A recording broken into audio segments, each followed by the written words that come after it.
I want to call to order our meeting of the Senate Study Committee on Excellence, Innovation, and Technology at Historically Black Colleges and Universities. Welcome, everybody. I am thrilled to be here in Fort Valley, Georgia, at Fort Valley State University with you. I am Senator Sonia Halpern, and I, of course, am chairing this committee and excited about the work that we are doing together. I'm going to first ask Senator C. to lead us in prayer. May we go to the throne of grace, please? Father God, we just thank you for your traveling grace and mercy. Lord, we just thank you for this day, a day that we have not had before. Thank you for Fort Valley and all of its team allowing us to be a part of this whole study committee.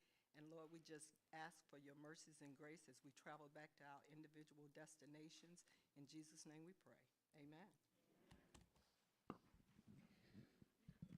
Thank you. So I am Senator Sonia Halpern. I am representing District 39 for the state of Georgia, and my district is in basically the Atlanta area. I do want to give an opportunity to my colleagues to also introduce themselves. And we've got one on Zoom, and I don't know, we have sound? Okay, so Senator Anna Vitarte, we might just start with you for a brief introduction, if you can hear us. Can you hear me? Yep. Madam Chair? Yes, thanks. How are you? Hello to my colleagues. I'm Senator Jason Anna Vitarte. I represent Senate District 31 in West Georgia, Haralson County, Polk County, and Paulding County. And honored to join y'all virtually and look forward to the discussion today, Madam Chairwoman. Thank you so much. Thank you all for having us. I'm Senator Valencia C. I represent Senate District 34 that encompasses the world's busiest airport, as well as half Clayton and half of Fayette counties. Thank you. Good morning. I'm State Senator Freddie Powell Sims, District 12, Southwest Georgia, and I have soon to have 13 counties that I represent in Southwest Georgia. This is my school that you're visiting today, so we're happy to have you. I also represent Albany State University, and I'm so happy to have Dr. Frederick with us this morning, and she's also my good friend, as well as Dr. Jones. They understand why I said that, okay? So thank you. Thank you so much. I'm going to also call out President Cheryl Evans-Jones from Payne College is also here. Thank you so much for being here. And I know that we've got President French from Clark Atlanta University. I believe he's on his way as well, so we'll see him soon. We've got also joining us today Representative Patty Bentley, if you'll wave, who's also here, and we are in her district as well.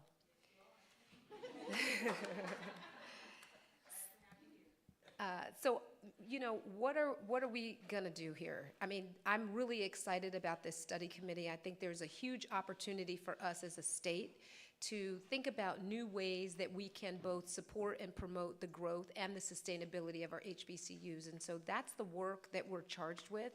I'm grateful to Lieutenant Governor Jeff Duncan, who initiated the study committee. And we will, by the end of this year, have a final report and recommendations that we'll offer back to the state, whether that be the administration or whether that be us in the Georgia General Assembly. And I also need to give a nod to our Senate press that is in the back, helping to make sure that this meeting is available to the public via live stream and making sure that everything on the tech side goes well for us. And again, thank you to each and every single one of you for joining us for the important work that we're doing here. I am going to first ask President Paul Jones, who is the president of Fort Valley State University, to come up, and he will be our first presenter.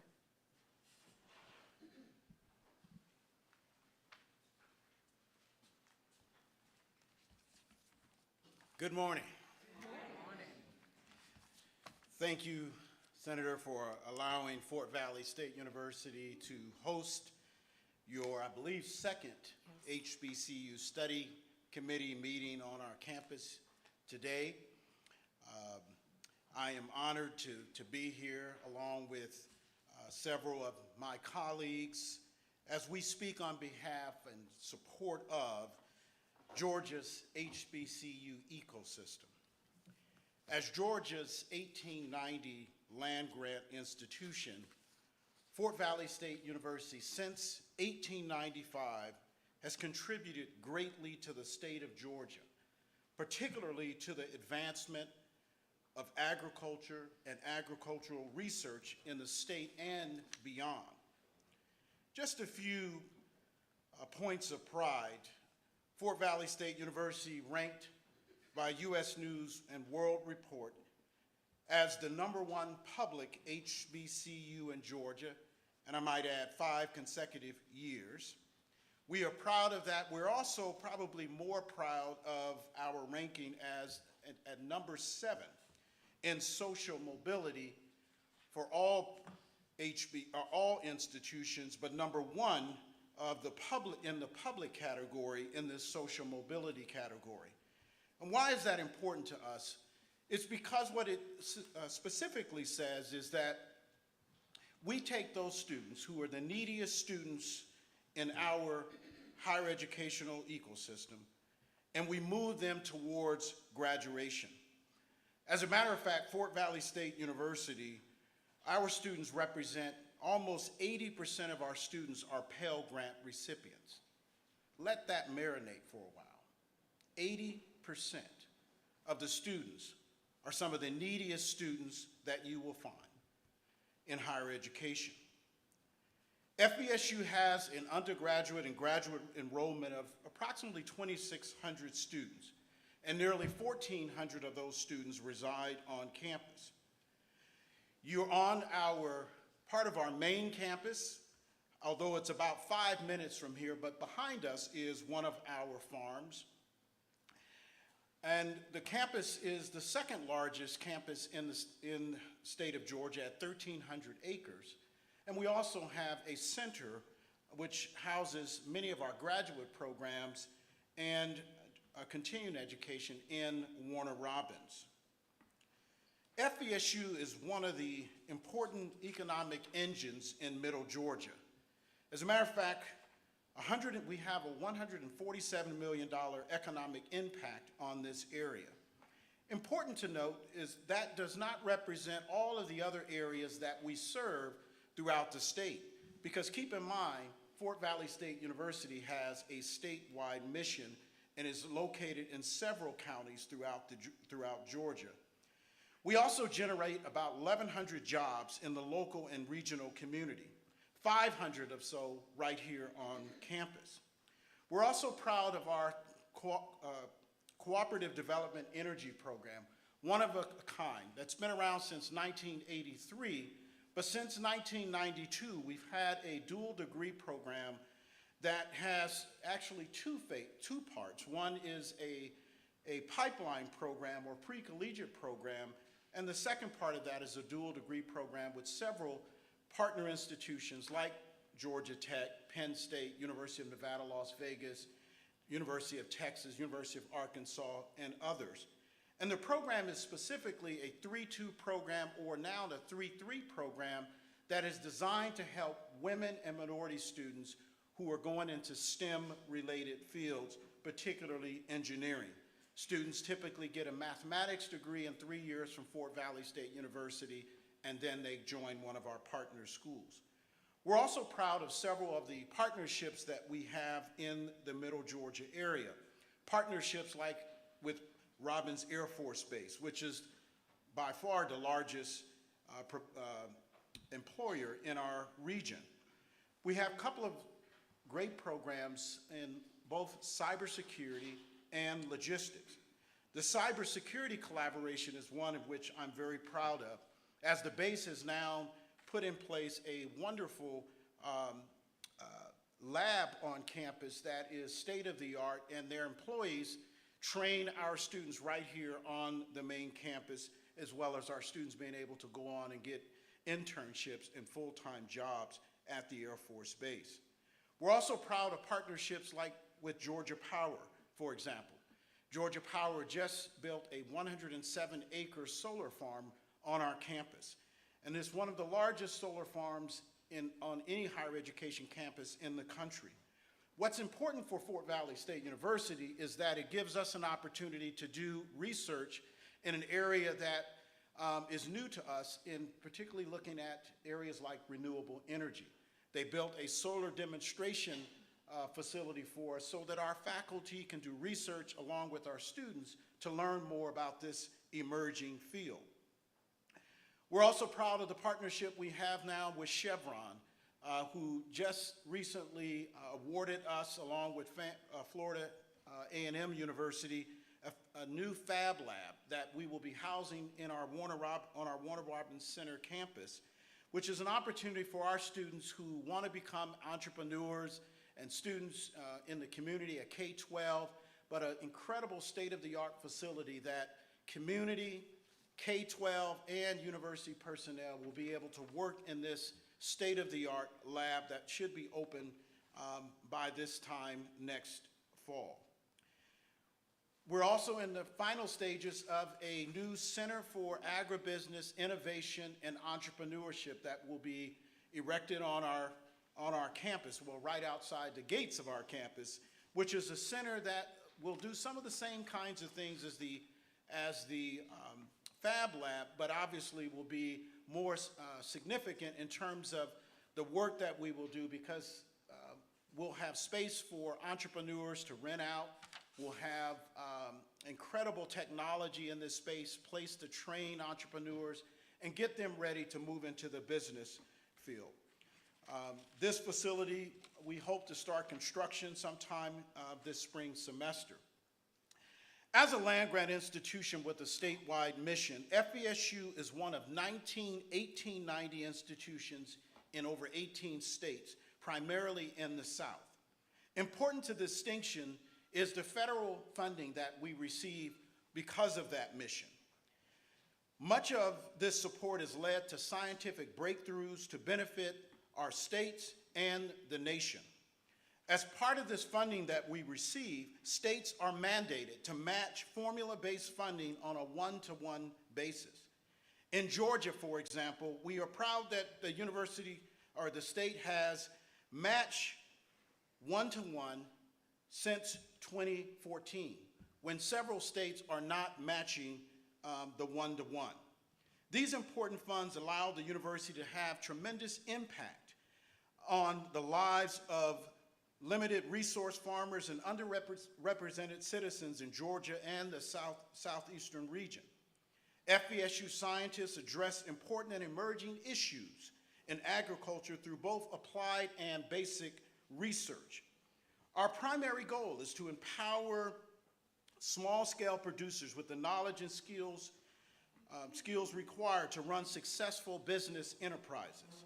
These federal and matching funds allow the university to embrace or enhance our research capacity, remain competitive, and serve clients throughout the state. For example, this work has allowed us to partner with the University of Georgia and USDA and South Carolina Agricultural Research Service to research the white fly issue that is wreaking havoc on Georgia crops throughout the southern states. Our collaboration with University of Georgia and this research service is allowing us to do some important work to help get rid of this white fly pest issue. Or our collaboration with the USDA Dawson Agricultural Research Service to address the aflatoxin challenge on peanuts, or working with Byron Agricultural Research Service on pecans. During the peak of the pandemic, Commissioner Black of Agriculture came to FVSU to ask our university to help farmers who were having to ship their cattle across state lines to have their meat processing. You know the issues that were happening throughout, particularly with labor, and many of these meat processing centers shutting down. And they asked us, and we not only opened our center, but we expanded our center to help these farmers throughout Georgia so that they can get meat to your tables. We're very proud of that work that we are doing in this area, and we're looking to expand that work and move into the poultry science area as well. Through our cooperative extension programs, we have targeted client base in 35 rural counties, Georgia counties, that are serviced by 14 county extension agents, food and nutrition education program agents, and more than 128 employees who are supported by those very funds that I mentioned, the matching funds and the federal funds that we receive. We work on projects like you probably heard of 4-H, youth development, community development outreach, financial literacy, food and nutritional educational program, child development, Medicare training for seniors, computer literacy training for students and seniors, and many other programs are supported through these efforts. Equally important for you to know is that Georgia, agriculture in Georgia is the #1 industry.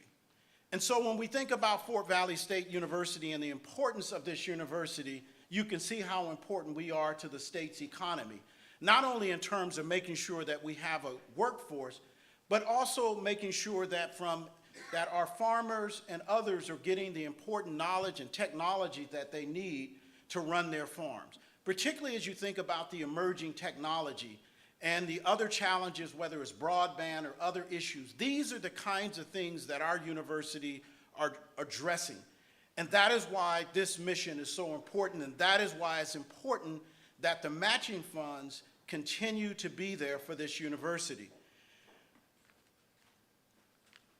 I also want to just say, as I wrap up, I'm elated to share with you that FVSU and Georgia's HBCU institutions are ready to meet the noted challenges facing our state, and in using our excess capacity to educate a greater number of students in Georgia. As your research will find, HBCUs are doing great things and are punching well above our weight in meeting the needs of not only this state, but this country. We have the capacity to do more if given the opportunity and the resources. One of the greatest needs is in the area of infrastructure to address aging facilities, upgrading technology and equipment, and deferred maintenance. If you look at Fort Valley State University, and you'll have an opportunity to visit our campus hopefully after the meeting, you'll see that most of our campus is in a designated, historic district. And when you think about being in a historic district, that also comes with a lot of cost to maintain, and we need to make sure that we continue to be able to make sure that those facilities that we have in the historic district are served and served well. We are pleased that the General Assembly, you, have approved design funding to at least address 3 of those buildings this year.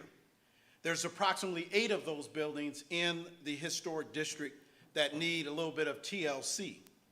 But this year we will be requesting construction funding for each of those 3 facilities and are looking forward to your support for these facilities. I'm grateful for this opportunity to address the committee. I want to thank each of you for your unceasing efforts to support public education and education in general, but more specifically the HBCU community. These institutions are really an asset for our state that have in many cases have been overlooked. And when we think about the young people of this state, particularly the underserved and those students who need us the most, these institutions are really positioned well to continue to help us meet those needs. Thank you very much. We look forward to this incredible work that each of you will be doing and look forward to assisting you in any way that we can. Thank you very much. Thank you so much, President Jones.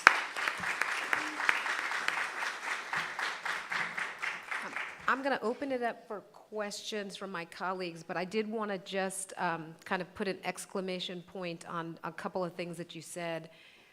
So one of the reasons why I was really interested in bringing the committee to Fort Valley State is, one, I thought for sure we need to get out of Atlanta and see some of our state universities.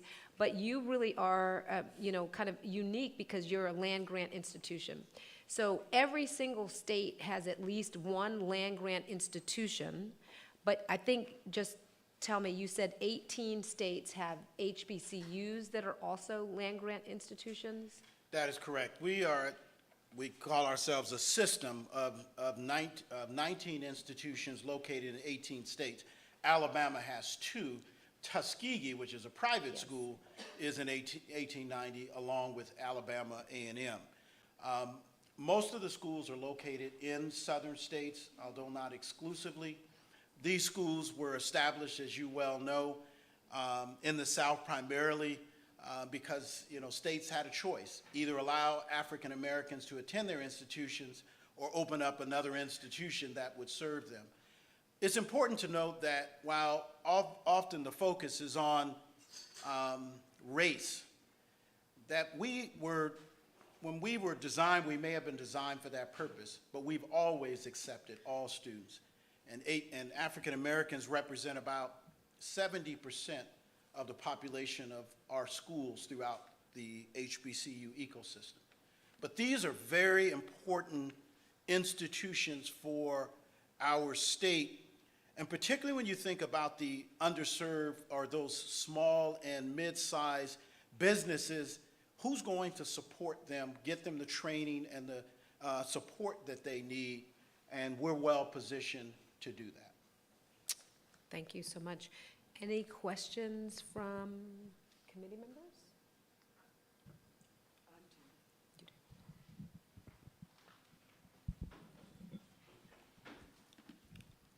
And actually, this is a general question. I don't know how many of you all have been to the Capitol lately, but the most modern display in the Capitol was put there by yours truly. I just want to make sure when you're in the Capitol, you go to the 4th floor and see the display that's interactive regarding agriculture.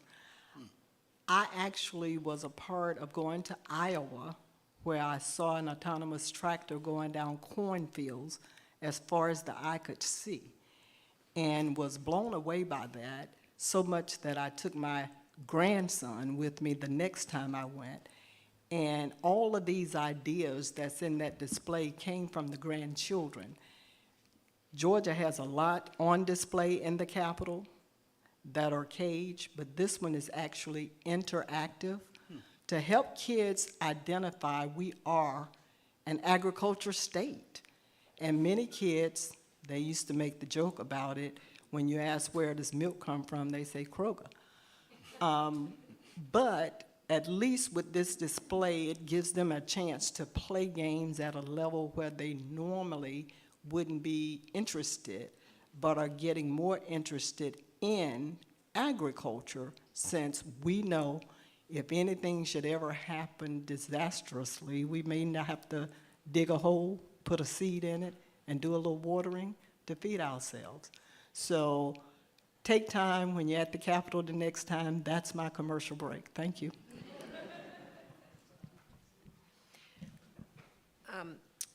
Can I ask you to share a little bit more on the work that you're doing with renewable energy and solar as an emerging field? Yeah, so we are in the earlier stage. The solar farm was completed during this past year. At the same time, they completed the solar demonstration facility. So what we have is access to the technology and those resources. Our next step is that we want to look at adding a program that sort of focuses on this renewable energy. It's quite a sight to see, the 107 acres, but we're looking forward to expanding our work in this emerging field. We're also having some other conversations with some of our international friends as well in terms of additional work that we can do in this solar space. Things like how other countries are leveraging solar farms and sort of dual purposes, looking at not only a solar farm, but also there's certain kinds of plants that actually can grow under these farms. Obviously, they're sort of elevated. When I was in Israel, that was one of the things that I looked at a month ago when I was there, looking at this technology and seeing if that's a technology that we can bring here, so that we're not just using all the land, but we are looking at ways to use the land in a way that sort of preserves. We're good at wasting things as a country. And so how do we do this better? How do we really leverage this precious land that we have?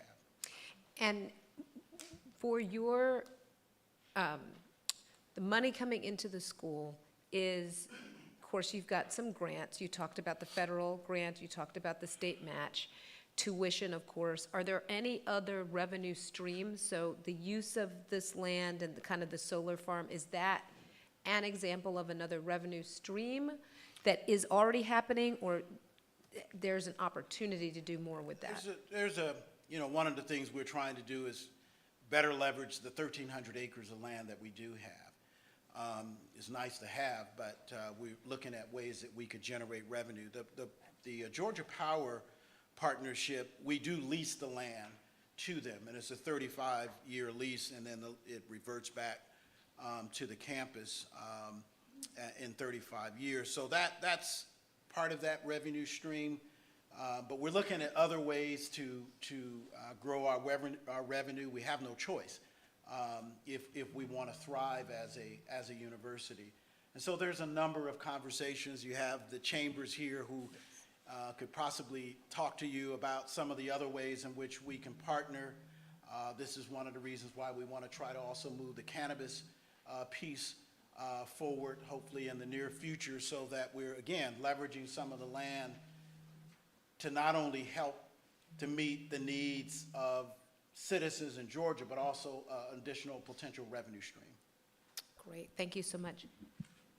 If there are no other questions, thank you. Thank you. Appreciate it. Thank you. And so next, I am going to ask Mr. Kyle Wingfield, who's the president and CEO at Georgia Public Policy Foundation, to come up. He's going to be joined also with Dr. Catalina Edward Mons, who's a fellow at the Public Policy Foundation, and also connected to Albany State University.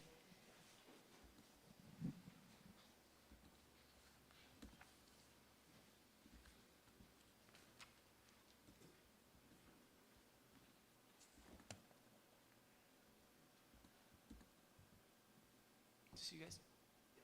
Perfect. Oh, but we'll go to the top. There we go. Perfect.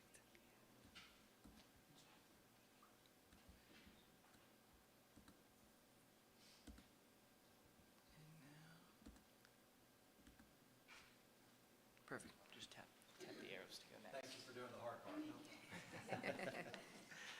All right, well, greetings, everyone. Thank you, Madam Chairwoman, senators, other distinguished guests in the audience today. I am Kyle Wingfield of the Georgia Public Policy Foundation. We're very excited to be with you for this committee, and I am very glad to be joined by one of the experts that we work with, and I will introduce her in a moment. But I did want to give just a quick overview for those of you who may not be familiar with us and our work. We have been around since 1991, and we're a trusted independent resource for elected officials and voters. We propose actionable solutions to real-life problems by bringing people together. And I want to linger on that piece there for just a moment. One of the things we do, we're a fairly small organization. We have 7 employees. So we have always, part of our DNA has been both to find organizations that we can partner with, allies that we can work with, but also experts outside of our walls who can lend their knowledge, their credibility, and everything that they bring to the table so that we can extend our network and extend the work that we're able to do. And Dr. Kathleen Edward-Mons is a perfect example of that. I do want to touch also briefly on something that President Jones brought up in terms of that social mobility. You can see here that a couple of our key values are free enterprise and limited government. And that's because we're very interested in social mobility, and we believe those are the ways, or those are some of the ingredients for allowing more people to move up out of whatever condition they may have been born into and pursue their version of the American dream. And that's a very key thing for us and something we believe in very strongly. But I do want to turn over to my co-presenter now, Kathleen Edward-Mons. She's a professor of information systems and the founding leader, director of the Center for Educational Opportunity at Albany State. She's someone that we work with anytime we get a chance. We did a tour of Southwest Georgia a few years ago, and she helped keynote the kind of final stop on that when we did visit Albany. So she's someone that we've enjoyed working with for a long time, and I want to let her do most of the talking this morning because she is the expert, subject matter expert. So with that, Kathleen, please. Thank you and good morning. Good morning. So thank you, Chairwoman Halpern and the founding, the Senate Committee for your time and attention for today, and certainly to the distinguished guests in the audience, and especially to my dear President, Dr. Marian Ross Frederick. Thank you for being here. Again, I'm Kathalina Edward-Mons, Professor of Information Systems and Founding Director for the Center for Educational Opportunity at Albany State. And today, at the invitation of President Wingfield, I bring you some notes, if you will, on the conversation regarding the role of HBCUs in excellence, innovation, and technology. For more than 25 years, I have had the privilege of teaching, researching, and serving as a professor at historically black colleges, first at Grambling State University for 3 years in Louisiana, and now for 25 years at Albany State here in Georgia. So my entire academic career and profession has been centered on technology, innovation, and excellence with the HBCUs at the core of what I do. I'm a formerly homeless, first-generation college graduate. I worked more than 10 years in STEM, and while today's buzzword is workforce development, I grew up at a time when apprenticeships and co-ops were the norm for high schoolers. I grew up at a time when the big three, Ford, General Motors, and Chrysler, were looking to diverse their workforce and automotive technology and engineering, and they looked for people like me. When I graduated from Spelman College with a degree in computer science and a full scholarship from the United Negro College Fund, the industries at the time centered on the other big three: Digital Equipment Corporation, or DEC, International Business Machines, or IBM, and Burroughs, where I spent my career. Fast forward, what I've learned is that the number of engineering classes or the number of computer programming languages or even the number of math classes are really no match for what should center on the humanity of students and the understanding of families, communities, and proximity to opportunity. A bit of a disclaimer: while I am comfortable as an HBCU graduate and employee to speak on the topic, I am not an expert on all things related to the subject matter, nor an expert on HBCUs. The comments are my scholarly opinions and do not represent organizations for which I am affiliated, but I am both humbled and honored to present. I will share a few slides, and then Kyle and myself will certainly address the Senate Committee's questions you may have. Dr. William Edward Bogart, or W.E.B. Du Bois, attended Fisk University, an HBCU in Tennessee, and was a researcher and sociologist who was the first African-American to receive a PhD from Harvard University. He would later teach history, sociology, and economics at Atlanta University, another historically black college, now CAU. This is a quote that has helped to serve both as my North Star in terms of the work that I do and support. And having said that, the Study Committee on Excellence, Innovation, and Technology must not only look to invest in the K-12 educational spaces, but understand that behind every percentage every statistic, every correlation, and every dollar sign of data that is presented to you, that there are people.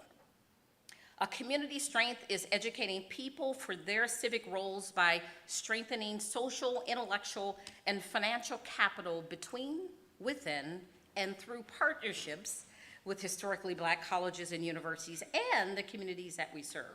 This is paramount. Our hope is that the state adds to the decision-making process, along with the data that was presented on August 30th, 2022, and even data presented today, the importance of preparing K-12 students, not only for the workforce, but in ways in which HBCUs can prepare students for life.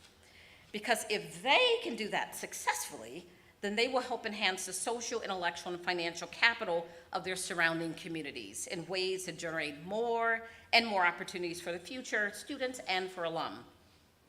As technology changes, so will the workforce. So will K-12 standards, so will education accreditation models. Georgia and HBCUs are positioned for cybersecurity, fintech, bioinformatics, etc. But the COVID-19 global pandemic heightened the need to equip communities with ways to thrive, not just survive. Excellence, innovation, and technology were core to the founding of historically Black colleges and universities, all of which began with the spirit of entrepreneurship. Dr. Bethune started with a mere $1.50 to launch Bethune-Cookman College, and my present founder, Dr. Joseph Winthrop Holley, understood that geography mattered when he founded Albany State University on the banks of the Flint River. Both had a vision for the role that HBCUs would play and access to opportunities for students and the communities surrounding these campuses centered on developing the human potential. On August 30th, 2022, the committee listened to 3 hours of testimony. Having reviewed their presentations, the aim today is not to duplicate, but to center these comments on 3 considerations: understanding geography of opportunity, bridging town and gown, and supporting communities from the bottom up. HBCUs serve as the conduit between K-12 schools upstream and business and industry downstream.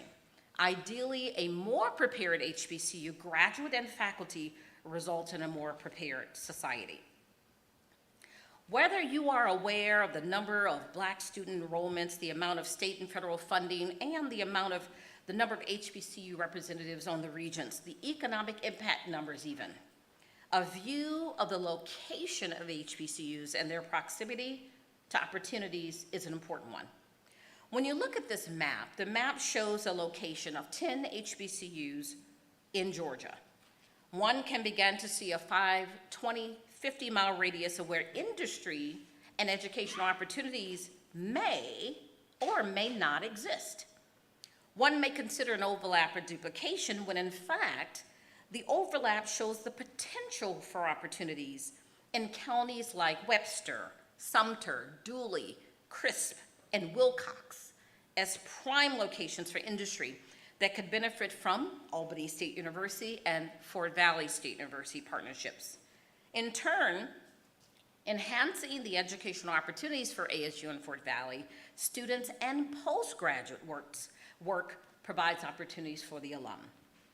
Upon review of private goods-producing industries as defined by the Bureau of Labor Statistics, Quitman, Stewart, Webster, Clay, Baker, Chattahoochee, Turner, and Wilcox counties, all of which are within proximity of Albany State, have fewer than 25 industries established in these counties.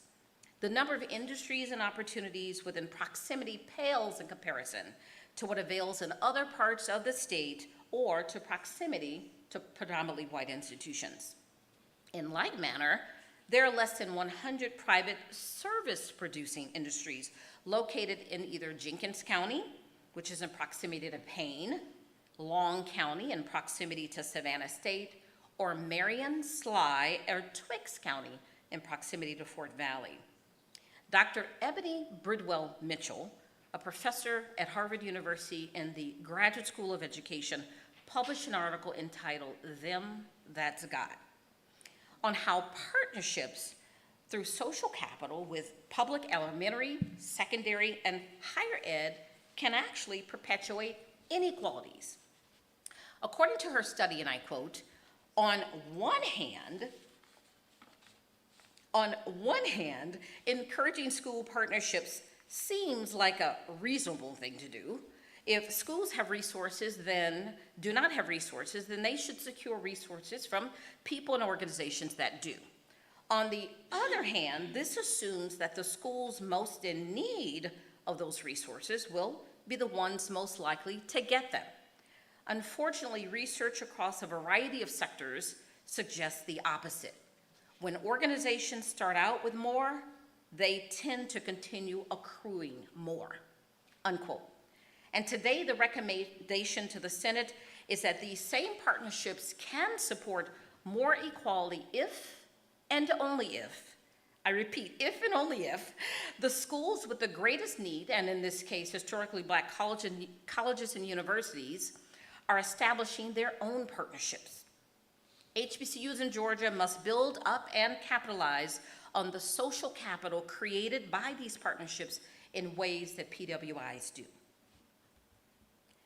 In this book entitled "The Story of Atlanta University, A Century of Service, 1865 to 1965" by Clarence Bacote, recalls a program that at the time, now Clark Atlanta University, started called the People's College in 1942, in which more than 500 people living in proximity to the university came to the campus through partnerships with business community, churches to offer education for a wide range of citizens, including porters, clerks, homemakers, housewives, college students, nurses, and a host of other citizens, because they recognize the importance of preparing all citizens beyond the walls of the campus and beyond those enrolled in K-12 schools.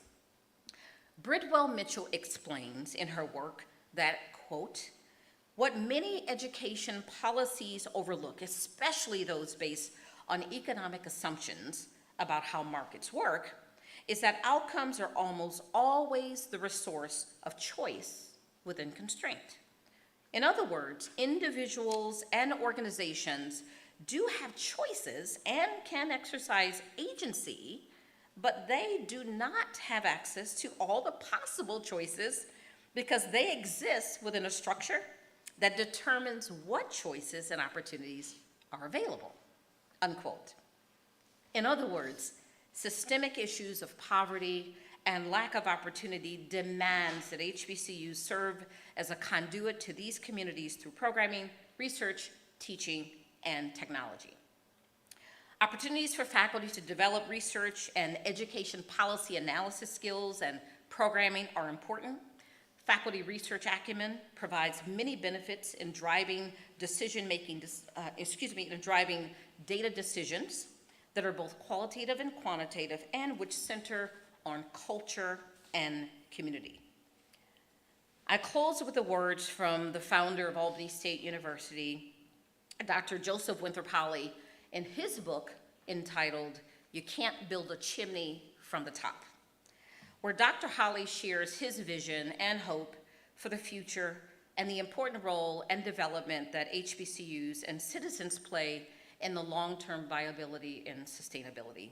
And he writes in his book, and I quote, he says, "Another thing to impress upon my people, both by precept and example, is that whether their educational opportunity comes from friends of the race or the taxpayers of the state, the end is the same, and that is to make good citizens.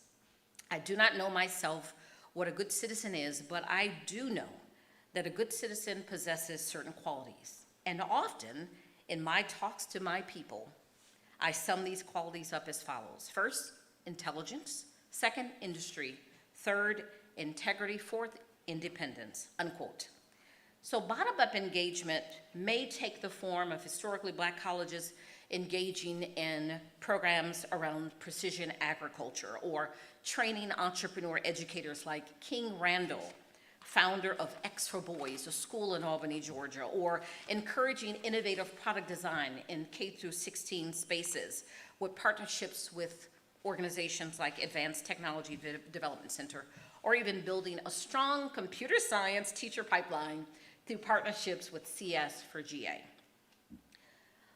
A landmark UNCF study titled HBCUs Make America Strong, I quote, HBCUs are economic engines in their communities, generating substantial economic returns year after year. The benefits of an HBCU education flow to the graduates to these institutions, and of course, they'll enter the workforce as better thinkers and learners and greater expertise and with vastly enhanced earning prospects. But the benefits do not stop there. They also flow to the local and regional economies where these institutions are located and the larger American society, that each dollar spent by an HBCU and its students has significant ripple effects across a much wider area, unquote. So again, it is our belief that doing even more to generate these outcomes, HBCUs themselves will in turn also benefit and will be even better positioned to contribute to excellence, innovation, and technology in our state. Thank you.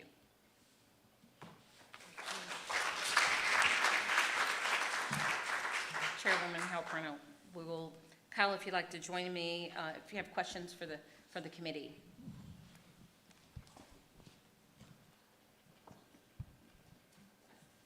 Thank you, Dr. Mon.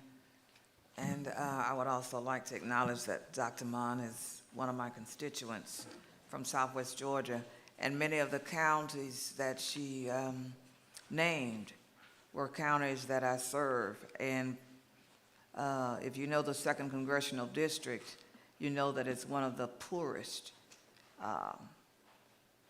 in the United States, not just the state of Georgia. So, and a lot of those counties were mentioned. But the question that I have for you is, over the years, were businesses and industries, you talked a lot about partnerships and HBCUs partnering with surrounding communities. Good morning, good morning.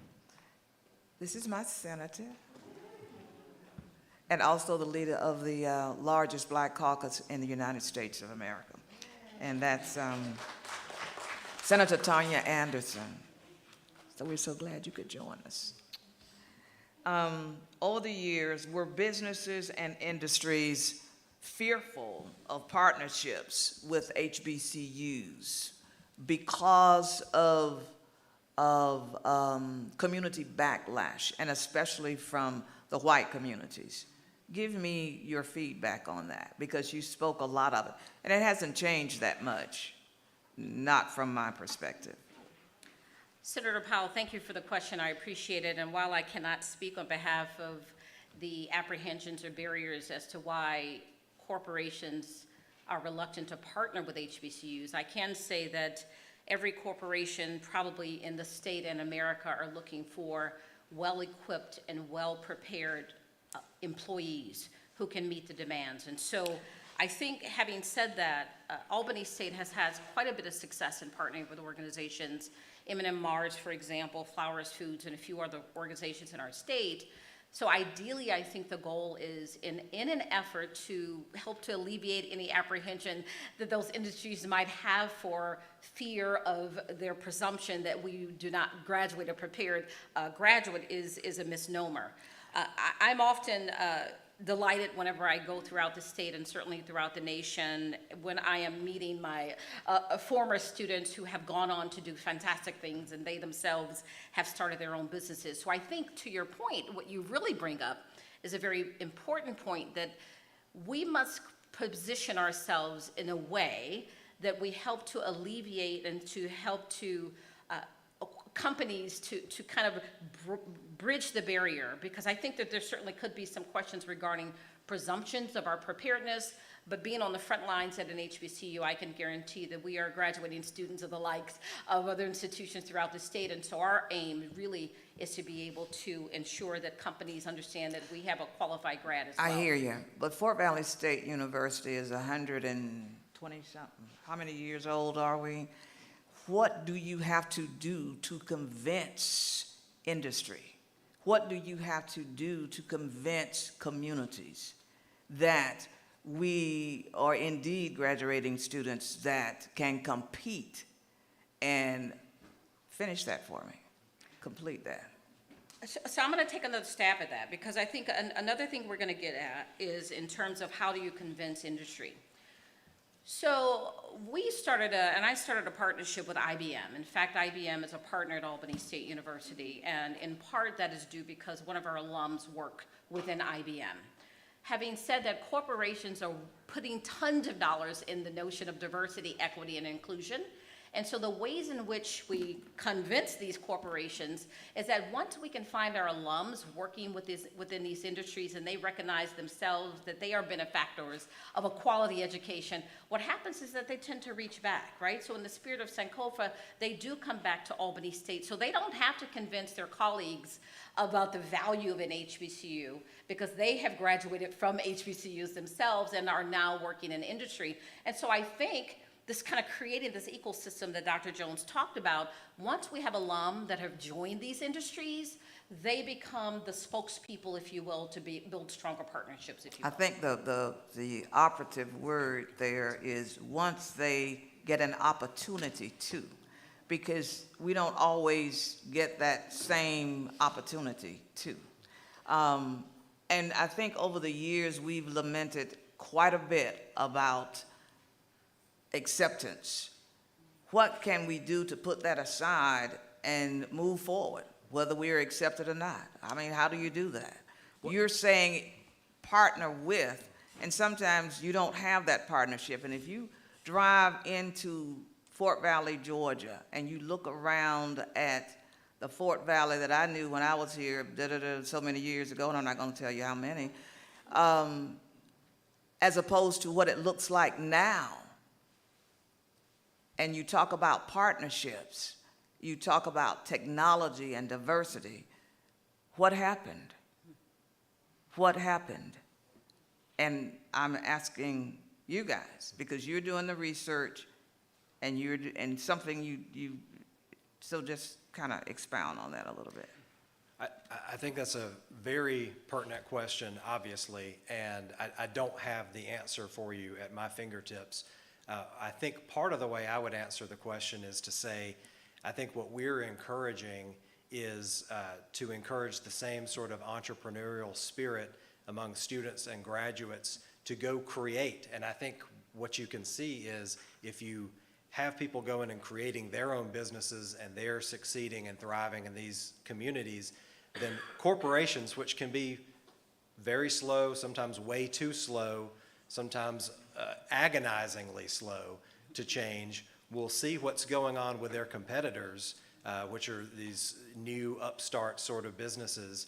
And that's part of how you convince them, I think, is you see that they see that someone else is building the better mousetrap, so to speak, and they say, well, we need to get in on this community and this set of graduates and alumni as well. So I think part of it is go out and create it yourself, and those partnerships are going to be even more likely and even stronger because you're dealing with the people that know they're out of your family, so to speak. So I think that's what we would be encouraging is to help equip students, and I it was very encouraging to hear President Jones talk about some of the things that they're doing so that they can go as alumni and create for themselves and their communities. And you're absolutely correct, but I represent a very rural part of Georgia, a very rural part of the United States, and probably one of the most underserved and marginalized part of the state. How do you, and we talk about partnerships, and I believe in that. I've looked at Dr. Jones, Dr. Frederick over the last few years, and I know how they've engaged and reached out to others to do that. But if you're in the Clay counties, the Quitman counties, where the posture has always been, we don't trust you. We don't trust Albany State because they've always said that it's just it doesn't match up to a UGA or Georgia Southwestern or, look at the problem that we had with just trying to merge two schools that had totally different campuses and leaderships. And all of the backlash that came about due to that merger. What do we want? How can you bridge that gap to have people trust who you are and what you can bring to the table? Because clearly these individuals, the leaders, have a lot to offer, and so do the students. My 6th grade student that was in Albany, Georgia, the school was on a dirt road, a muddy dirt road, is now my medical doctor, okay? So, but in theory, we still don't really trust the academic knowledge that's being attained there. How do we get past that? I don't think those sorts of big things happen overnight. We're at all. 120 years Right. old. No. I Plus. guess what I would, I guess the way that I would spin this forward is to say,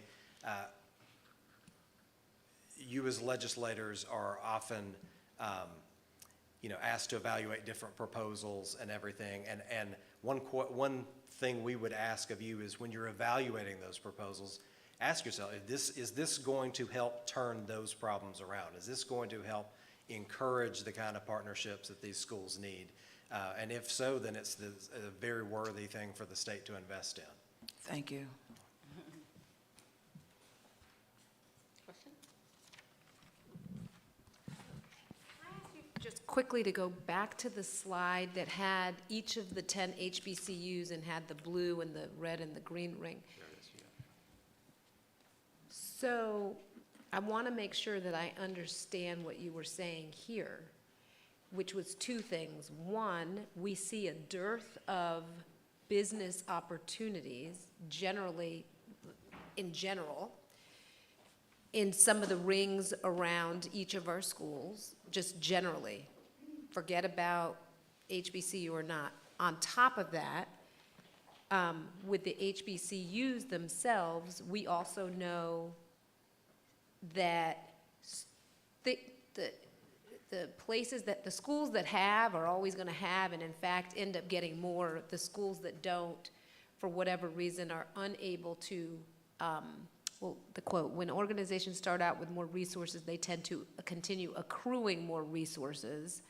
But when you start out without those or a scarcity of those, it becomes much more difficult to put yourself in a posture where you can receive those resources. So Senator Halpern, in sharing this map, ideally the goal was, one, to help the committee understand not only the location of HBCUs, but when we think about our graduates that we served, all too often we have students that once they graduate, they end up back in Metro Atlanta. And I think it's important for us to start thinking about ways in which technology and innovation can find their homes in a rural space, so that once students have graduated, they have a place in which they can contribute and certainly become citizens within our state. And so to your point, the comment there is that, well, while we recognize that there are institutions in the state that receive resources and continue to do so, we want to ensure that HBCUs are positioned in a way that they too can benefit as they build, as you can see, as they build their footprint throughout the state. And is it true that this, though, is also showing that, in fact, if we think of our HBCUs as anchor institutions, then they, in fact, can become a driver themselves for the economy and the surrounding communities. And so you start with the school and build out from there, as opposed to, the combination. People can Right. come in and see the school as a place that they want to put in roots because of the school and the kind of talent that's coming out of the schools, but also separately that the schools themselves are anchors that can themselves be economic drivers. Precisely. I mean, they're the connective tissue between what's coming in as potential college students and what's going out as graduates and people who can change these communities. And so in a lot of ways, the issues we're identifying here, the things that Senator Sims was talking about, these are very big, very systemic types of issues, right?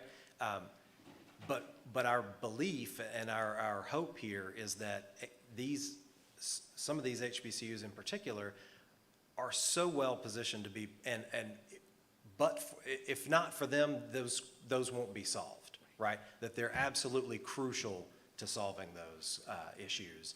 And so that's exactly what we're trying to encourage here. Thank you. Any other questions? So where is Morehouse School of Medicine? I can talk, I don't know.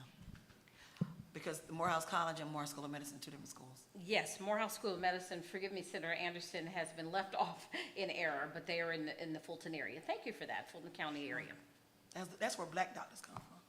Yes. Thank you, I appreciate it. Thank you very much. No other questions. Thank you you. so much. We My appreciate pleasure. you. Thank you.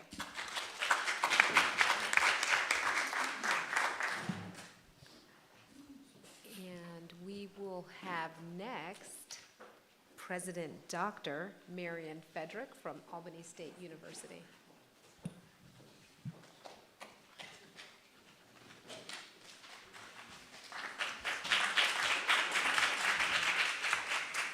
Presentation? Yes. Okay, perfect. That's all from Fort Valley.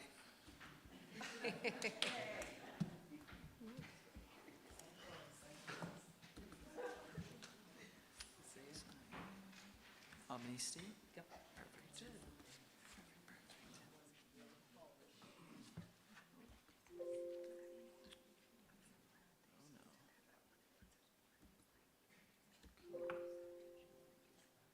It looks like it signed them out. Oh, wait, there we go.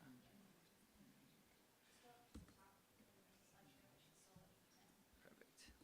Let's share the screen real quick.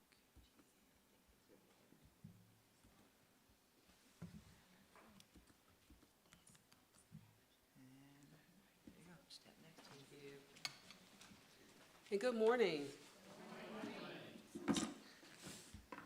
And so much has been said. I hope I don't put you all asleep going through the wonderful information for Albany State. But Senators, thank you so much for pulling the study committee together. It is so important that we continue to talk about our HBCUs and the impact that our HBCUs have on Georgia, because we certainly make Georgia a much better place. So Dr. Mons did a great job of going through the history of Albany State, so I don't have to do all that now. But we were founded in 1903 by Dr. Joseph Winthrop Holley. We've gone through a lot of iterations. One of the things that I want to say is most important is go to 2017, and it makes Albany State a very different university. So in 2017, the University System of Georgia decided to actually combine Albany State University with Darden State College. And again, as Senator Sims mentioned, it was a difficult consolidation. Not from the fact that we hadn't done it before, but from the environment that we were in and trying to come to an institution that one was an HBCU, the other was not an HBCU, and the thought about whether or not it was going to continue to be an HBCU sometimes continues to be a conversation. Albany State University is a strong HBCU. Our student population is strong. We're continuing to grow at Albany State, and I will also say that that is probably not the best thing that's going on there. When you look at Albany State, we are the largest HBCU in Georgia, and every time I say that, I then have to lean in and say, but that's not what's most important. We are 6,300 students strong. As of this morning, 6,331. I look at the numbers every morning. We are, and part of that is because I'm more concerned about retention and graduation. So I love having the big numbers and a large number of student body there, but I got to get them to graduation, and that is what's most important, and that's what we'll talk about towards the end on how we actually sustain our HBCUs. We also have multiple degree offerings. So we are one of those institutions that actually go from the certificate programs. Those are your work-ready programs like emergency management. We have several certificate programs. We go up to a specialist degree. We also have our associate's degree, our bachelor's degree, and our master's degrees. That makes us very different. And so we have over 60 degrees for students to come into Albany State. And similar to what Dr. Jones said earlier, our student population, about 80% are Pell eligible. What's significant when you look at that number, 60% of that 80% are high Pell eligible. And what that means is that they are the neediest of the needy. And unfortunately, they're coming from neighborhoods and families that are low income, just as I did. And so they're going to need funds in order to go to school. And so we thrive and we actually strive to make sure when they get to Albany State, they have an experience that shows them you belong here, we want you to be here, and you can graduate. And that is something that other schools may not have to battle with every day, but it is something at Albany State that we are continually telling our students, you belong here, we want you to graduate. So over 60 degrees. I always put up my strategic plan. So we just did a strategic plan last year, introduced that. COVID threw us off a little bit. But what I want to lean in on is item number 3. And as we started talking about, and I think as Dr. Mons kind of teed up for us, I didn't tell her to do that, but she did. But she talked about partnerships and economic competitiveness. Albany State University has a $251 million economic impact in Southwest Georgia. And as Dr. Jones said earlier, that impact is very conservative. That's a conservative number because we have alumni everywhere. We have different things that we do throughout the state of Georgia everywhere. And so that number doesn't include that. But in the state of Georgia, $251 million, in Southwest Georgia. That doesn't include all the areas outside of that. So in our presentation, I want to lean in more about those partnerships because without those, we cannot do what we do each and every day. That's get our students ready for when they get out of school. So college is great. We all had fun in college, but you got to get out and you got to get a job. And we want you to be well prepared in order to do that. So I'm just going to lean in on a couple that really makes us different, and I would also say make us very strong. So we actually started a Center of Innovation and Emerging Technologies. I think I started that about 2 years ago. And what I wanted to do in that center was to actually focus on our STEM careers. How do we get our students engaged in those STEM careers? Because frankly, we didn't have a lot of those degrees as we needed them to be. And so we also have done some pretty awesome things. I'm going to talk about one that we've already talked about a little bit, IBM and our HBCU collaboration. Did I go back? All right, just this past week or so, we announced a new collaboration, September the 21st. We actually entered into another agreement with IBM where we're going to have a strategic collaboration that supports our focus on strengthening our STEM programs. So we're collaborating with 20 other HBCUs across the nation, and in this, it will actually allow us to do immersive training for our students. So in this program, you will wind up seeing students who come out with different types of certificates and badges, is what they call them. I'm good with cutting my computer on in the morning. Everything else, I don't know anything about that. But they actually will wind up graduating with multiple badges. We have students that are teaching other students at other HBCUs and other non-HBCUs how to get these badges through IBM. IBM has done a wonderful job with actually coming to our campus and saying, we want to hire your students now to start work. So a lot of these students are starting work making within an $80,000 job on their first job out of college. So it has been very beneficial, not only to our institution and other HBCUs, but absolutely to our students.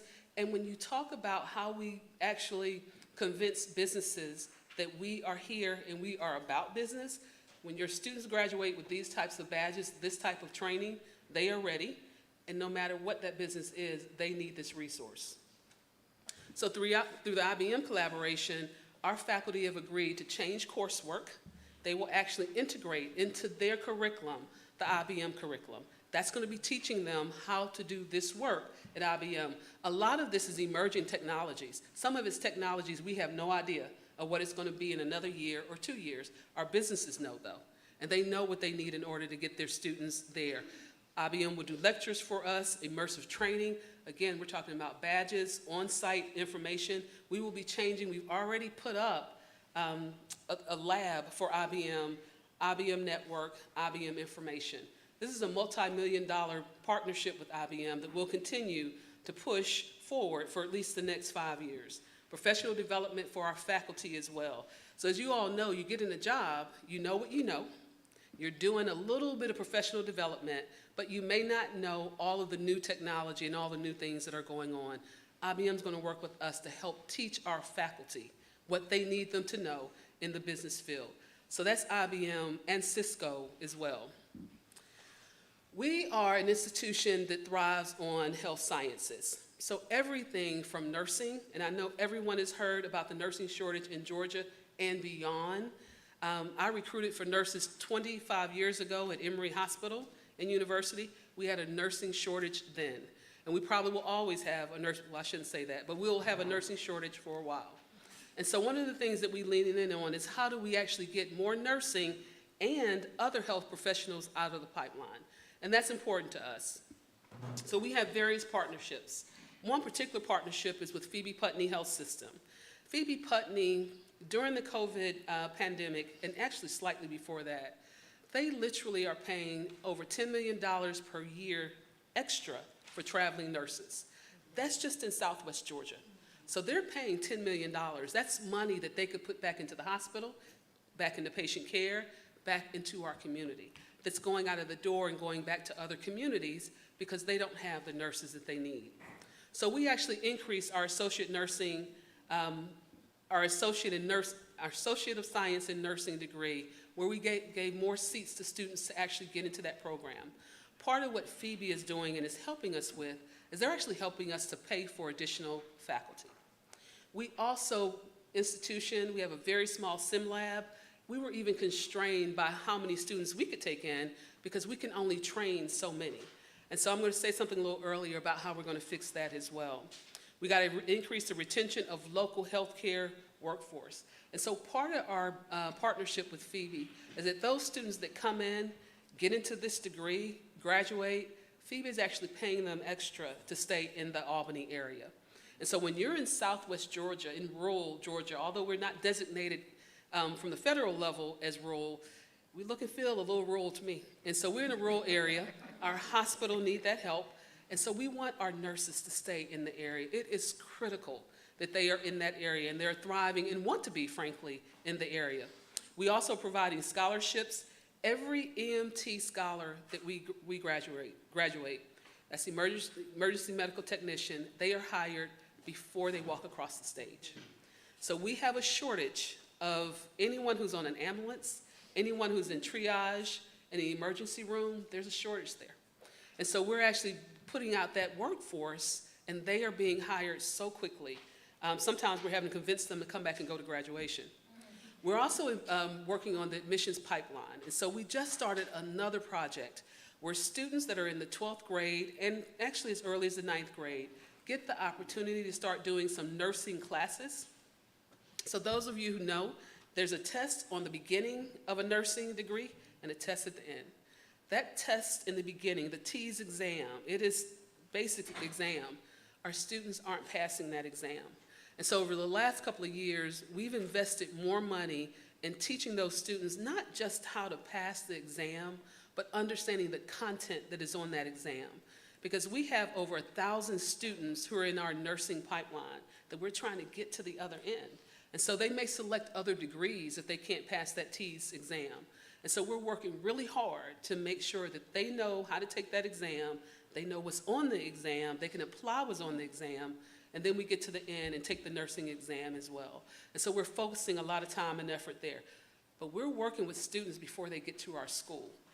And frankly, it doesn't matter if they go to ASU. I know people will beat me up for saying that. But because we have such a huge nursing shortage, we're going to work with them and get them to whatever school they need to go to. Because we want to make sure that we are solving and helping our hospitals to solve that problem. We did an additional partnership with Phoebe Putney, full-time, part-time nursing faculty. So they are paying for that nursing faculty to come on board. They pay for faculty stipends. That may be to do other hours. So as our students are coming into the labs, they use the Phoebe Putney simulation lab, which is a hospital simulation lab. Our students have to go there because we don't have one on campus. And so they're actually working through with those faculty members to help them as well. And then we also have a summer program. This summer program, again, will capture high school students and start teaching them about healthcare. And it's not just nursing, it's almost any healthcare or health sciences degree that you want, which we do offer. We actually will do that in our summer camp, and they get to visit Phoebe Putney as well. As our students continue to grow in our nursing program, we actually are going to continue to try and bring more people from degrees that are closely connected to nursing into the nursing field. Again, there's so many different degrees you can have in health sciences. However, we want to make sure that we are helping with the nursing pipeline. So we're trying to grow the capacity. It's going to allow them to actually apply earlier to ASU. So instead of waiting a year before they can get into the ASU nursing program, the ASN program, they will be able to come in and start the first year that they come to Albany State. And that's a partnership that Phoebe is supporting with us, and we also have other health professions that are doing that as well. I do want to take a quick moment to stop and just give the senators a huge thank you. You know, I mentioned we didn't have a simulation lab. We actually asked for one about 2 years ago, and we're starting that progress. You all approved the building funds last year, so we're going to start that actually this month. Thank you. So I decided to put some pictures up there. They didn't let me pick out any of that color, but it looks good.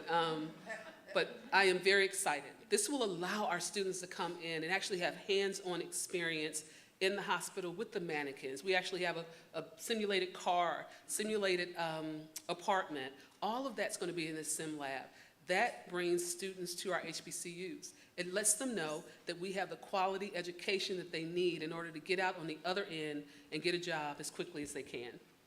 So thank you all so much for that. We have other partnerships. So our partnership with Morehouse School of Medicine is our undergraduate health sciences academy.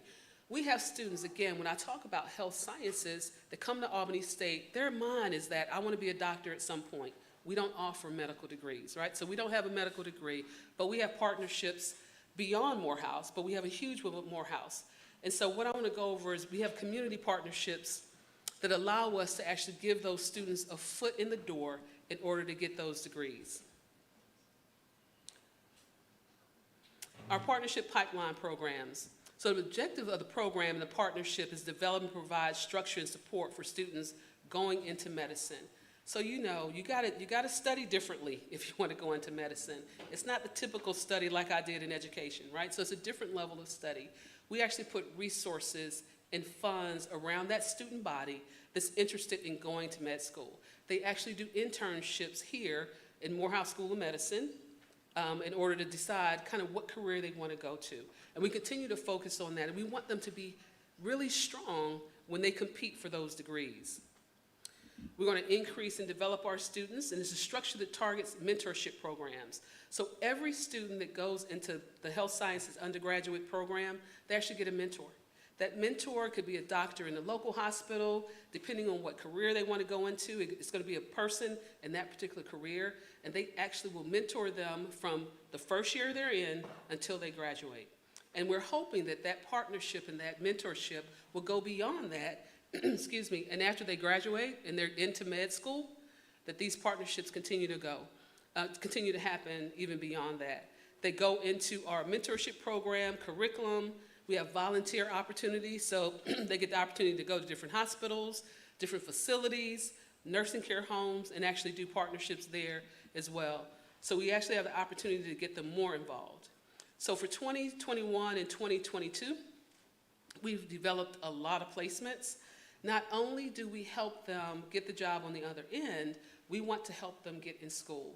And as you can see on the screen there, those are some of the schools that we've actually gotten our students into based on these partnerships. So it's not just with one school, it's multiple schools, and every day we're looking at other partnerships because, again, we want them to go beyond where they started.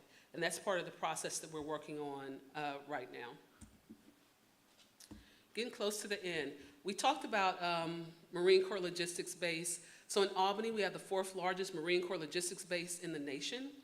And we actually figured at some point, Albany State needs to be a part of what's going on that base. And what we've been able to do is actually go through with logistics. So we have supply chain logistics, also cybersecurity.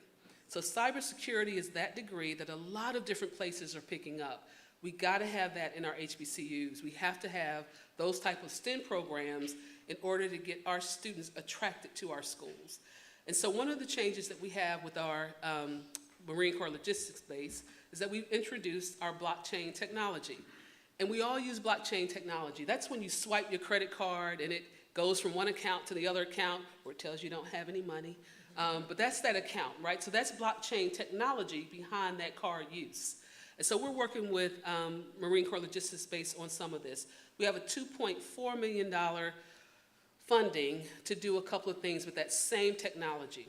When you think about how they have to keep the weapons, it's just so interesting. They have these massive warehouses on their base, and in there are weapons from, well, there are a lot of weapons, I'll just put it that way, a lot of weapons.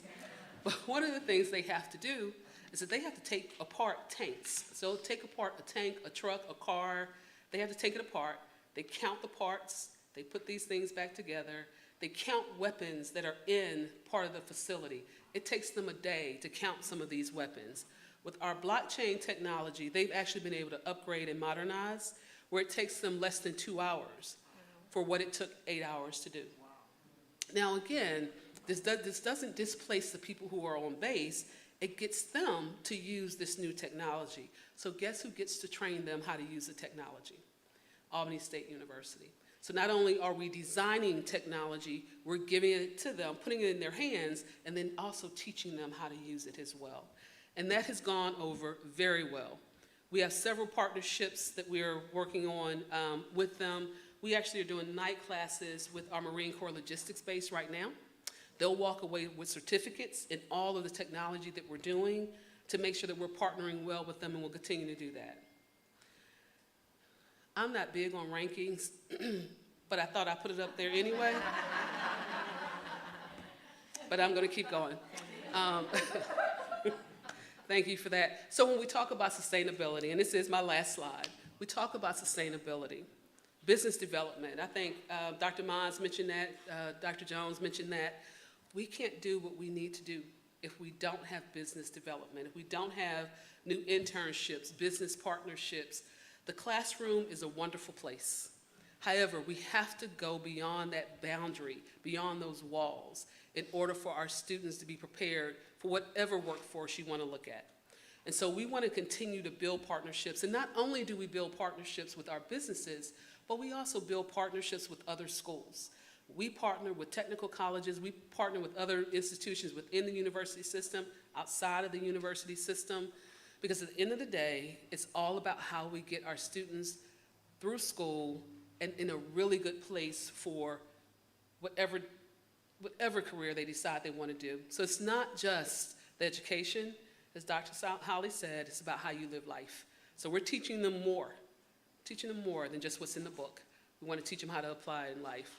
So full funding, of course, always. We love capital projects, but we want the capital projects because we need the labs. We need the simulation labs. We need the STEM labs in order to make sure that our students are getting the state-of-the-art experience as other schools are getting as well. So with that, I will end. Our mantra at Albany State is excellence is the standard. That should be the bar, and then we grow from there. All right? Thank you. Thank you.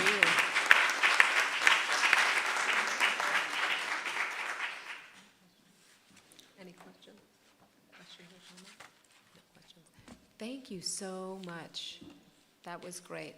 I don't think we have any questions. I'll take Thank you that. so very much. Thank you. Thank you. All right.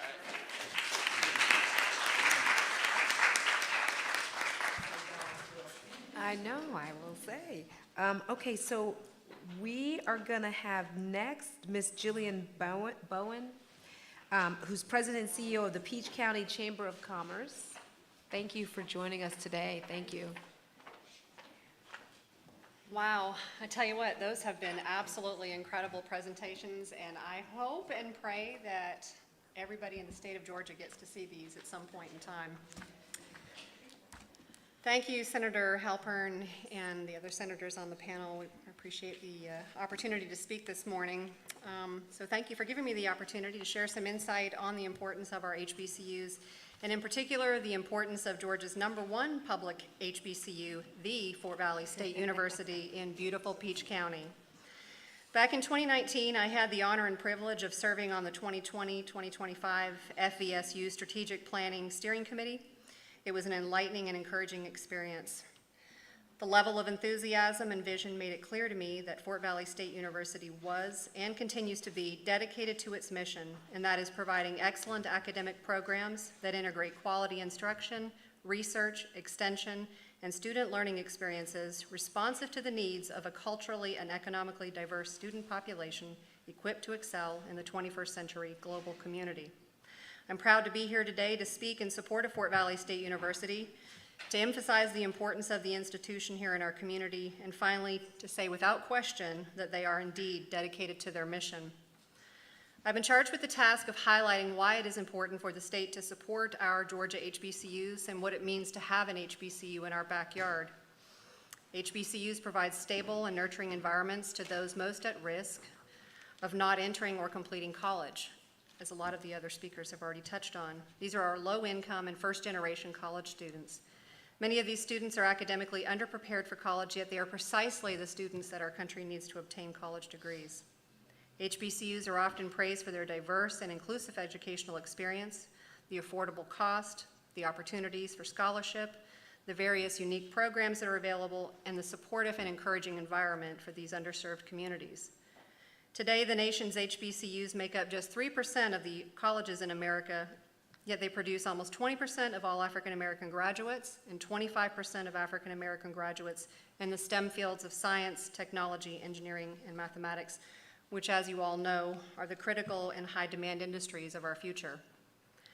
These HBCUs are indispensable to many African American students and their communities. However, historically, the state and federal governments have not stepped up and provided these important institutions with the adequate funding that they need for sustainability and growth. Appropriate funding is critical, and accessibility to the affordable higher education continues to be a challenge for many, and even more so for our underserved populations. The positive impact that HBCUs make upon our communities in our nation, it is significant. Annually, they generate over $14 billion in economic impact, as well as over 134,000 plus jobs for their local and regional economies altogether. They work not only for the benefit of their students, but for the good of the community and the country as a whole. As many of you are aware, HBCUs across the nation continue to face significant challenges that are threatening their survival and their existence, given the abundance of choices in educational attainment. Many of our HBCUs face dwindling enrollment and have seen fewer and fewer dollars coming in from alumni and other financial resources. The competition from predominantly white institutions and from online options that offer remote learning exacerbate an already taxed system. As these institutions and colleges compete for the students, it's no longer given that each HBCU alumni will send their child to an HBCU or support them through endowments. These factors create significant challenges and continue to threaten the future of our HBCUs. Why does this matter? Focusing in on the positive economic impact of Fort Valley State University, it's important to note that the institution is a valuable economic engine in our community, which generates substantial economic returns year over year. Fort Valley State University graduates enter the workforce with sharper skills and vastly enhanced learning prospects. 2, these benefits flow to the local and regional economies that are connected with Fort Valley State University. A recent report commissioned by the Board of Regents of the University System of Georgia highlighted the economic impact of the state's universities on regional economies in fiscal year 2021. Of note, the report indicates how the economic impact permeates both the private and public sectors of the host communities. For example, the report states that for each job created on campus, there are 2 off-campus jobs that exist because of spending related to the college or the university. These economic impacts demonstrate the importance of Fort Valley State University in Peach County and to its economy as it relates to jobs, higher incomes, and greater production of goods and services. Direct expenditures coupled with direct and induced impacts, or the multiplier effects, equal the total economic impact. According to the same report, and for reference, Fort Valley State University's total economic impact equates to over $147 million, $147 million on our regional economy, which includes personnel services, operating expenses, and student spending. And between 2020 and 2021, Fort Valley State University's output impact realized a 4% increase, even during the pandemic. When asked about the role that Fort Valley State University plays in the Peach County workforce equation, it is important to note that Fort Valley State University remains one of our community's largest employers. The on-campus jobs are just a fraction of that workforce equation. There are many off-campus jobs that exist due to the institutional-related spending. Increased and sustained financial support for Fort Valley State University will not only maintain these jobs and continue the flow of direct and indirect spending, it will also support our ongoing efforts to attract and expand business and industry in Peach County. One of the top items on the list of most site consultants and company executives is the availability of a workforce in a community. And they're not just looking at numbers to fill positions. They are looking for very specific skill sets. Fort Valley State University continues to charge forward with its research efforts, developing new technologies and partnerships with existing business and industry in our community. They supply our workforce pipeline with qualified candidates, they offer technical support to us, and they rally around us when we are entertaining companies that are looking to locate here in Peach County. I cannot count the number of times that we have engaged with the university while working on various projects over the span of my 15+ years at the Development Authority of Peach County and now with the Chamber of Commerce. For example, their partnership with us on projects like the landing of the 2017 Pure Flavor project, which was a controlled environment agricultural greenhouse operation, which was a $100 million investment in Peach County, and the most recent location of Local Bounty, another greenhouse grower, puts the spotlight on the value and importance of having an institution like Fort Valley State University in our backyard.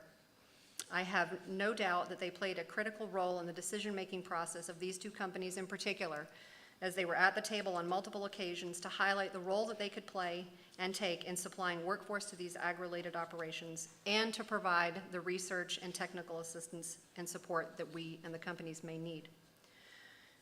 Just days ago, Fort Valley State University was awarded almost $1.4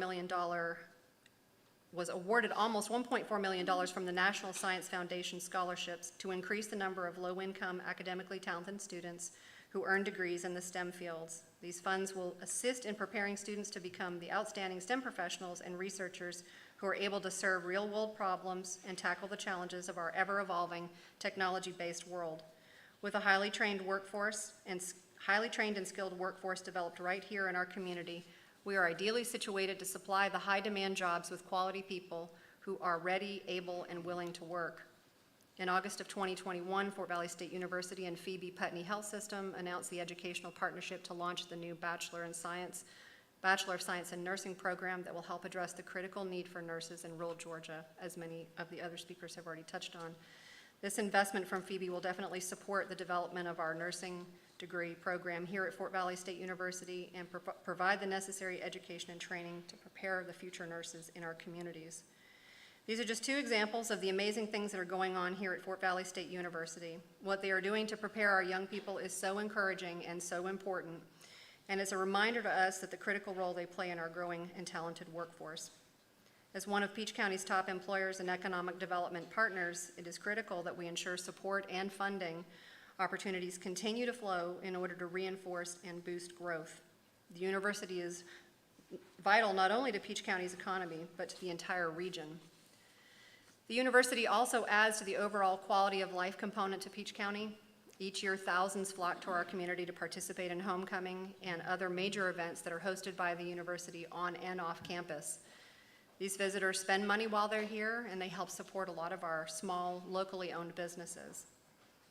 With the addition of the 600-seat open-air Christine and Willie C. Jones Amphitheater, the students, faculty, and Peach County citizens alike are able to enjoy events hosted at the beautiful facility which is located in the heart of the FESU campus.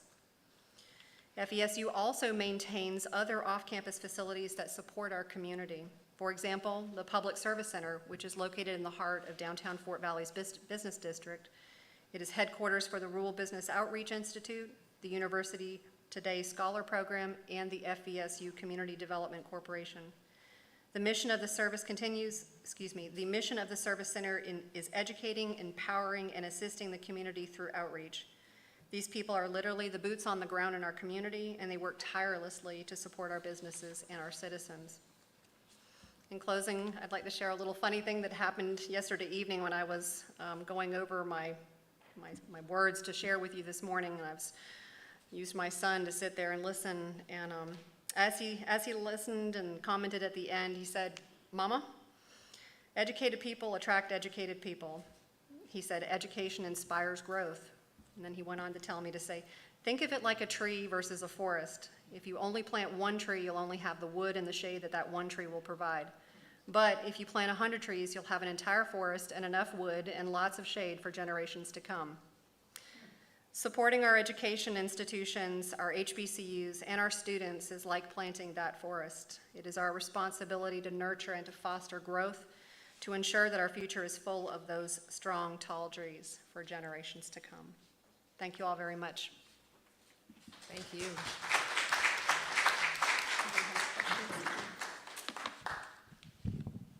How old is your son? He's the youngest. He's 21. Okay. Yeah. I do have a question. Yes, ma'am. What is your role as the chamber of relationship with Fort Valley? Thank you for the question. So my primary job, if you will, is with the Development Authority of Peach County, and I work with the Chamber of Commerce in a volunteer capacity. As far as our relationship and our working relationship with the university, the First Lady of Fort Valley State, Ms. Sylvia Jones, she sits on our board, as does the Dean of Students, Mr. Wallace Keys. We are regularly in contact with various members and faculty, in particular Dr. Govan Cannon, for projects that come through our office. We are often asked, what type of partnerships are existing, what type of partnerships can we develop? If we land our project here, what can you or the university do? So we usually bring in the university in very early stages to make sure that they're at the table at the appropriate time to engage with the companies that are looking to locate here in Peach County.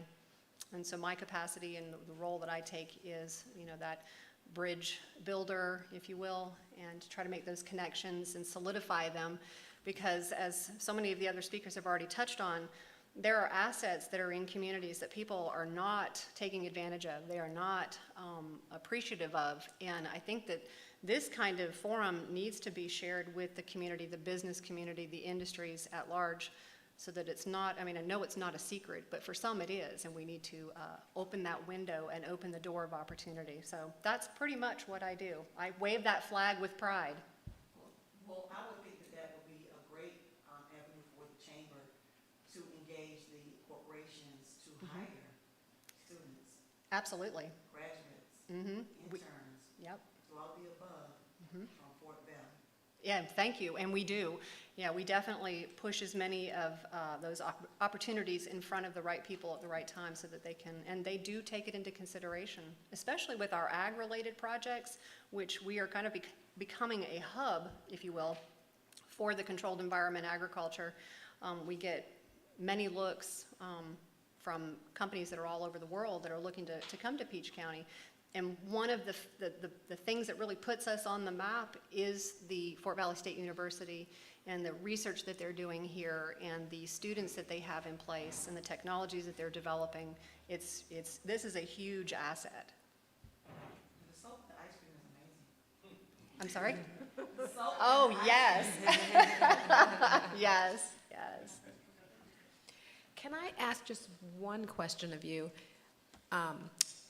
When we were talking before about barriers to partnerships, can I just ask you, as somebody who deals regularly with the business community, can you identify maybe for us a particular barrier that you do think is something that needs to be addressed, and maybe more from a state perspective? Obviously, there's things that the schools can do themselves, but from a state perspective, is there anything that we could do or should be doing that could help eliminate some of those barriers that you yourself might see with the businesses that you're talking to and trying to make the connection between the university? Oh, that's an excellent question, and really tough to answer on the fly because there's a lot of things that I would like to say, and I'd be happy to share them all with you Sure. afterwards. Okay, we can do that too. Yes, thank you. I really take you up on that opportunity. I think, unfortunately, there's still a tremendous amount of ignorance, and people are not, they're just not up with the times.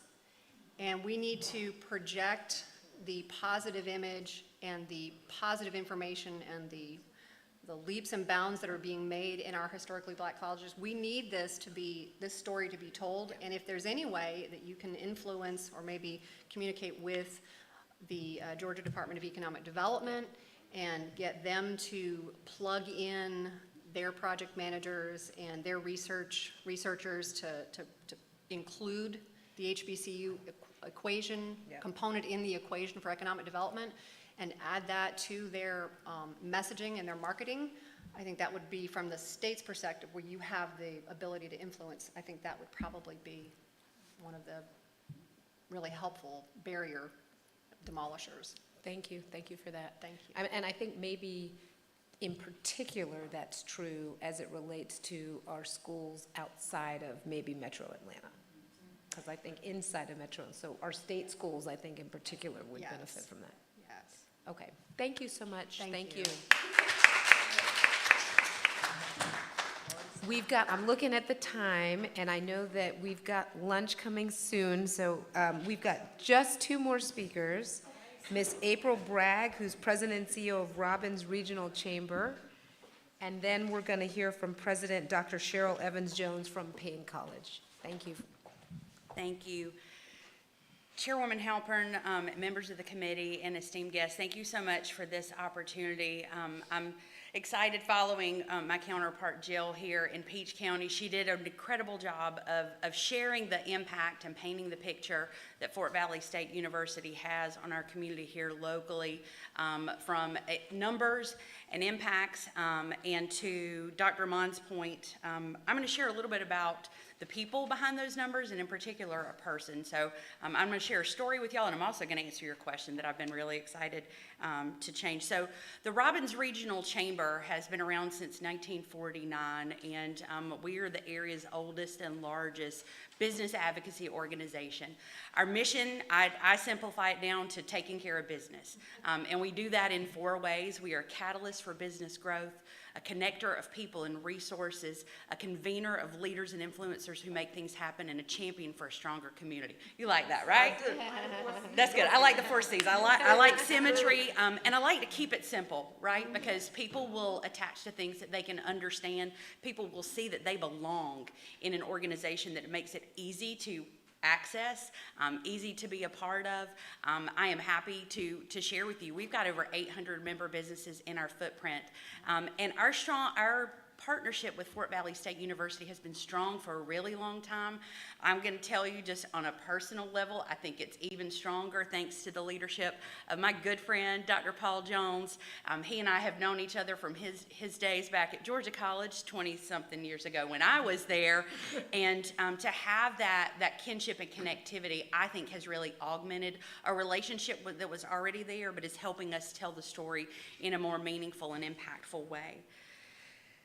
So thinking about ways that we partner with Fort Valley, much like the Peach County Chamber, we have faculty as well as alums of Fort Valley State University serving on our Chamber Board of Directors, our Robbins Regional Education Foundation. I don't know if Emma Bennett-Williams is still here. There she is. She is a member of our adult leadership class for this year, and we have a steady pipeline of leaders, students, and faculty from Fort Valley State engage with us in a number of different ways. We have a number of business owners, managers, and resource partners in our membership who are alums and supporters of Fort Valley State University, so we do consider it to be a family. In my role as President and CEO of the Chamber, we view Fort Valley State University as a solutions provider for our robust ag community, They provide internship programs with our large employers, our manufacturers, and even small businesses, from leading research about peanut pest and the potential global impact that can have, to providing and maintaining a talent pipeline for area employers. They are a community partner through collaborative efforts like the recent Federal Award for Building Back Better with the 21st Century Partnership, Central Georgia Technical College, and Georgia Tech, to support the Middle Georgia Innovation Corridor and STEM Alliance. I'm on the Study and Design Committee for the new Fab Lab Design Studio, and then, of course, the Mobile Technology Lab that Fort Valley has, and the new opportunity to expand that into even greater areas of our state where there's a tremendous need for basic access to technology and skills. So Senator Sims, you and the chairwoman both mentioned about the barriers to partnerships. This year, we had the opportunity to bring our adult leadership class here to the Fort Valley State University as part of our Georgia Grown Day. And I'm going to tell you, I was valedictorian of my high school class, and I felt like the dumbest person in the room when we went into some of the labs and got to hear from the actual people, the graduate students, the professors and faculty doing the research, sharing the findings of their work, and the incredible things that are happening right here. I have very close friends in the industry that say all the time with a little bit of pride that the Fort Valley State University is the best kept secret in Georgia. Y'all, why are we keeping it a secret? Right? That is one of the biggest barriers in my estimation. Dr. Jones, I drove home from our leadership day. What was that, Emma, a week ago, 2 weeks maybe? And I drove home and I immediately called the plant manager of Purdue Chicken, which is right down the road. And I said, are you guys engaged with what they were doing? Our last stop was touring the meat processing plant, and we saw what they were doing with beef and with venison and hogs. Oh, we learned all about the hogs. And they mentioned that move into poultry. And he said, we are thirsty, we are desperate for pipeline management and opportunities. And so being able to be a connector of those resources, we just got to tell the story. We've got to let people know that this is here, it exists. I'm very proud and grateful to be able to share that I think we are doing a better job, both locally as a community as well as on a bigger scale about HBCUs. Many of you guys may be familiar with the very popular show Critter Fixer Country Vets. Both Dr. Bernard Hodges and Dr. Terrence Ferguson are proud alums of Fort Valley State University. They operate right here in Peach County, and their office in Houston County. They have an entire film studio in the back of that, and every day they make the intentional decision to choose to stay in Middle Georgia because what it has given to them, and they continue to invest back, but they are helping to shine a light on some of the great work that's being done here. There's an opportunity for each and every one of us in the room to augment that. So Dr. Mons mentioned about all the dollar signs and the percentage and all of them and how those represent people. So in addition to our adult leadership program, we also run a youth leadership program for high school juniors where counselors select 5 students from each of our area public schools in our footprint to go through this year-long program. They meet once a day, and we take them out into the community to see the resources and what our community has to offer through partnerships, through future employment opportunities, all the things, all while instilling and developing enhanced leadership skills. These students are presented to us for admission into the program based on both their demonstrated leadership as well as their leadership potential. So some of those kids may or may not be in the top 10% of their class. They might not be your natural, they might not be the president of the Beta Club or whatever, but they got something in them. They've got that spark. And there's one kid in particular that came through our program. I met him in the fall of 2018. So he graduated in our 2019 youth leadership class. He went on to be a top 10% graduate from Warner Robins High School in 2020. So if you guys can imagine graduating high school and starting college in the middle of a global pandemic, this kid had a lot stacked against him. His dad works on base. His mom works at the credit union. He is a first-generation college student. His uncle attended Fort Valley State University, but neither of his parents went to college. And he knew, and he said with confidence in one of our very first meetings, I'm going to Fort Valley State University. I'm going to major in cooperative development program. And he just told me what his life was going to be. And y'all, if there was ever a kid that I believed knew what was going to happen with his future and his life and was in the driver's seat of it, it was this kid. His name is Xavier McIntyre. That name might ring a bell for some of you because he is the reigning Mr. Senior Fort Valley State University. Wow. And I saw pictures on his Instagram page this weekend from homecoming, which I missed. Sent him a message telling him how proud I was, and I said, Xavier, if you've got a few minutes, I would love to talk to you because I'm going to speak to a Senate study committee on Monday, and I would love to hear about why you chose Fort Valley State University, why it matters to you, and the impact that it's had on your life and your future. Within 5 minutes, my phone was ringing. That's the kind of kid he is. So he took a message from a weird lady on Instagram, right? I mean, he's 20 years old, and I'm saying, hey, friend. Anyway, and so with permission, I'm going to share with you some of Xavier's words and his story.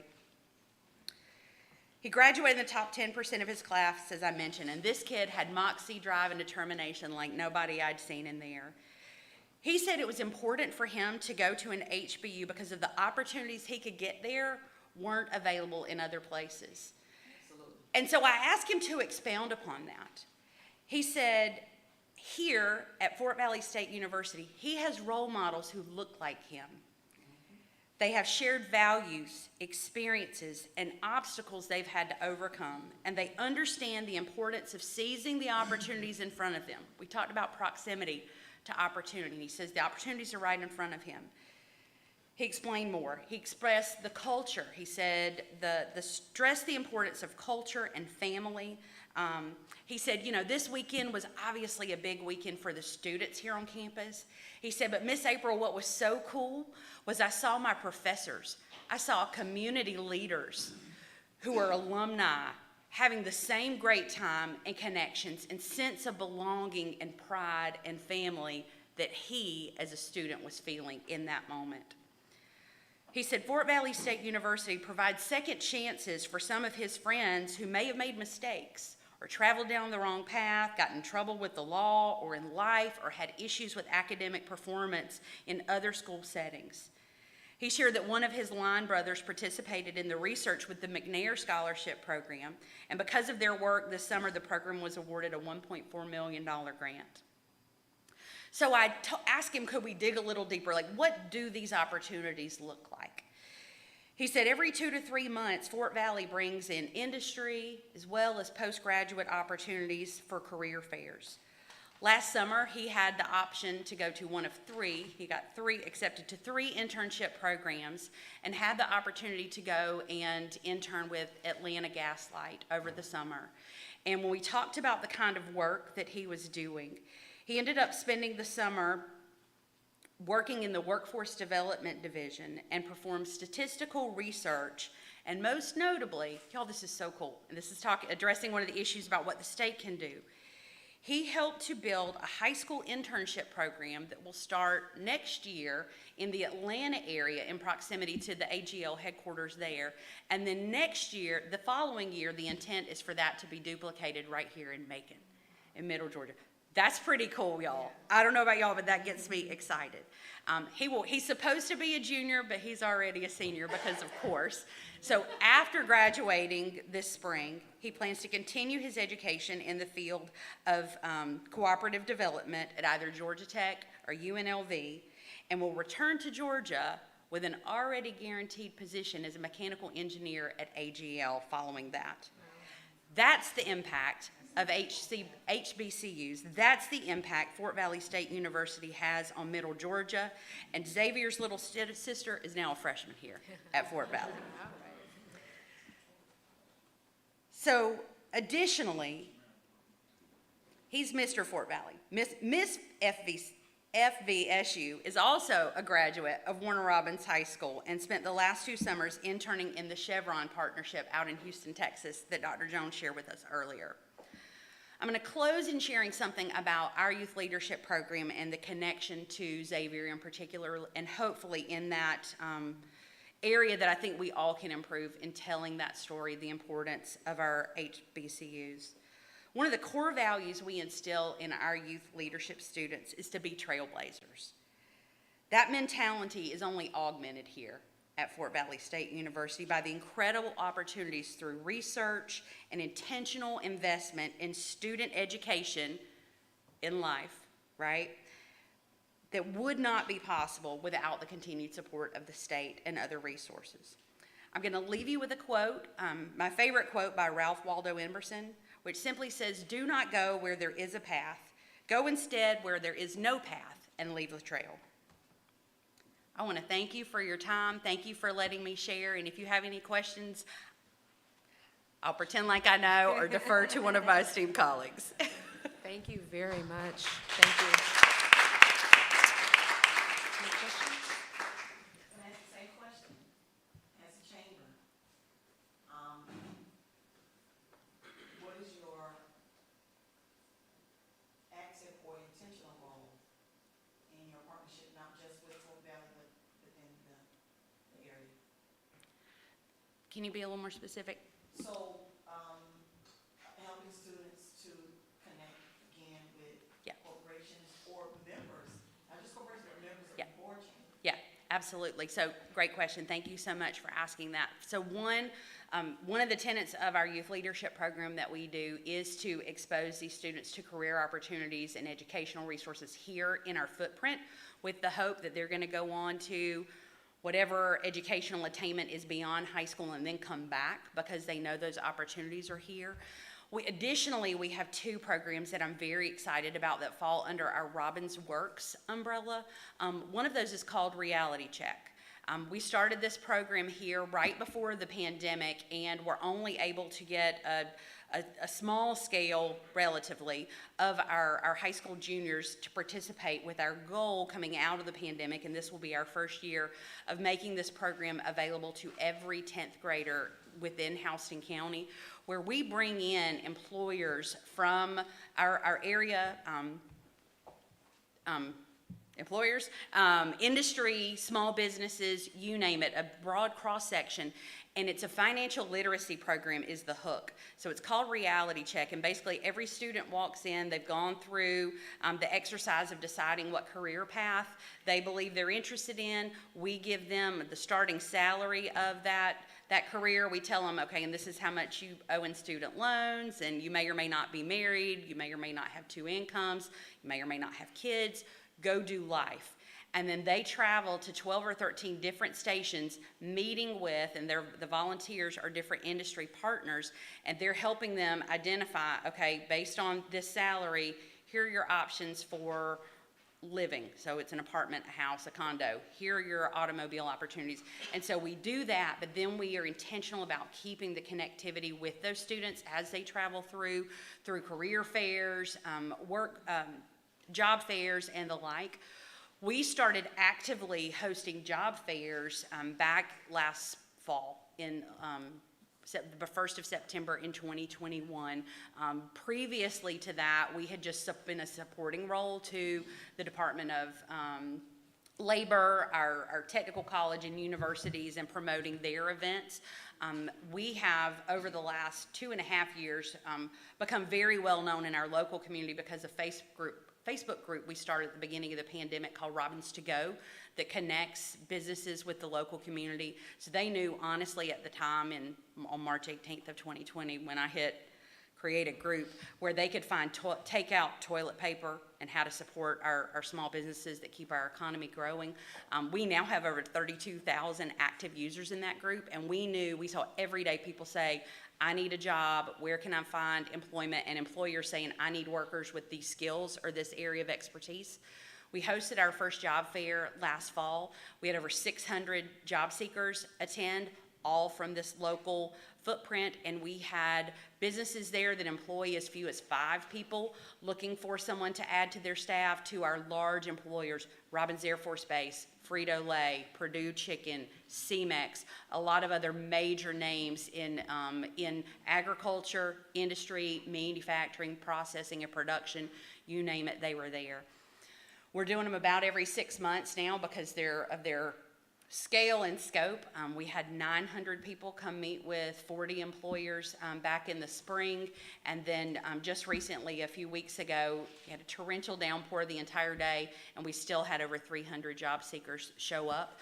And our employers keep that pipeline open, and so there's always access through our Robins Works efforts where job seekers can submit their information and connect directly with employers who are hiring in the area. Thank you.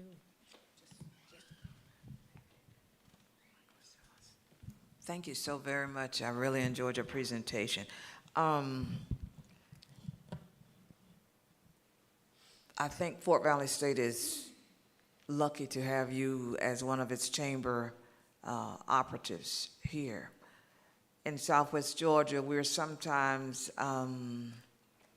left out of the chamber pipeline, the chamber decisions, just the chamber world.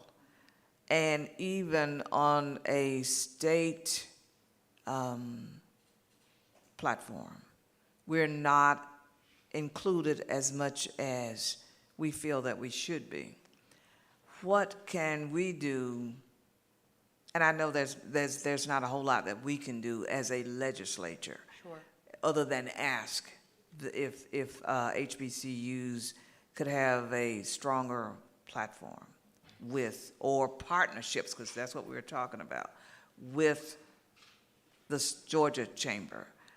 That's extremely important because that's a strong arm of economic development, and that's what we do as a school. Every student that completes an HBCU or PWI will not be a strong employee once they're done. They will have some frailties or some academic challenges. But at the end of the day, we must be given the opportunity to be a part of. And if it doesn't work, you do what any employer will do. You get rid of them. But we must be, the door must be open for us. And my perception sometimes is that the state chamber is not as friendly as or ready to do the partnerships or to maintain that. So what can we do? And here again, you did mention the fact that once you came to the campus and you were able to see some of the things going on, so we have to also become more inviting and more of an open system, because for years, you know, when people turn you away so long, you just say, okay, well, they're not interested. And we'll just remain aloof and apart from others. So you've helped us to understand that as HBCUs, we must become more open, more welcoming, and that too creates greater, stronger partnerships. And that's my takeaway from your speech. So thank you so much. That was helpful. Do you mind if I respond? Yes, I Real do quick? want you. I want you to. So, to quote Maya Angelou, when you know better, you do better. I think all of us, so I didn't mention this because this presentation isn't about me, but I was raised on a farm, and my family owned and operated a flower and wedding shop for 30 years in Dublin, Georgia, in Lawrence County. So I know what it's like to be from rural Georgia. I know what it's like to birth a cow and be part of farm life, or come home from vacation 2 days early, my first trip to Disney, because the mayor's wife had passed, and my dad was the only person they wanted to do her casket cover, so I understand the impact of small business. I cannot speak on behalf of the Georgia Chamber, but as a cohort, I can tell you, the Georgia Chamber's Rural Prosperity Initiative is alive and well, and the HBCUs are very much integrated into that. They have an office they opened in Tifton, I want to say in 2017 or 18, that is very intentionally focused on bringing together those resource partners and looking at rural Georgia, the resources there, and what needs to be augmented in order to drive business there, and to make that more of an integrated and natural partnership. I know he has moved on from Fort Valley State University, Dr. Jones, and I'm not sure if y'all have named a replacement, so if I'm saying old information, I apologize. But Dr. Anthony Holloman, just this past month, took an incredible opportunity for him, definitely a loss for us, but he was on staff here at FVSU, and he was not only on my board, he was also on the Georgia Chamber board. He and I served on that board together. So I know that there is representation. I know that there are advocates, and I think anything we can do as a collective. I mean, you know, we knew Fort Valley was here, thanks to Emma being in the class and Dr. Holloman on our board. We identified that we had an opportunity to have a class day here. We only spent about 3.5, 4 hours here. We are planning a full day next year because it was just too much to pack into that short time frame. But I think the intentional awareness, the opportunity for people like me and people with a platform, regardless of the color of skin they wear or the background they come from, championing this story and shining a light on it, I think it's going to make all of us better. And like I said, I use the Critter Fixers as an example. They were our Business of the Year this past year, but they have an incredible platform, and I think any of us that do need to use it every chance we get to help connect those resources. Critter Fixer, Dr. Ferguson is my first cousin. I love it.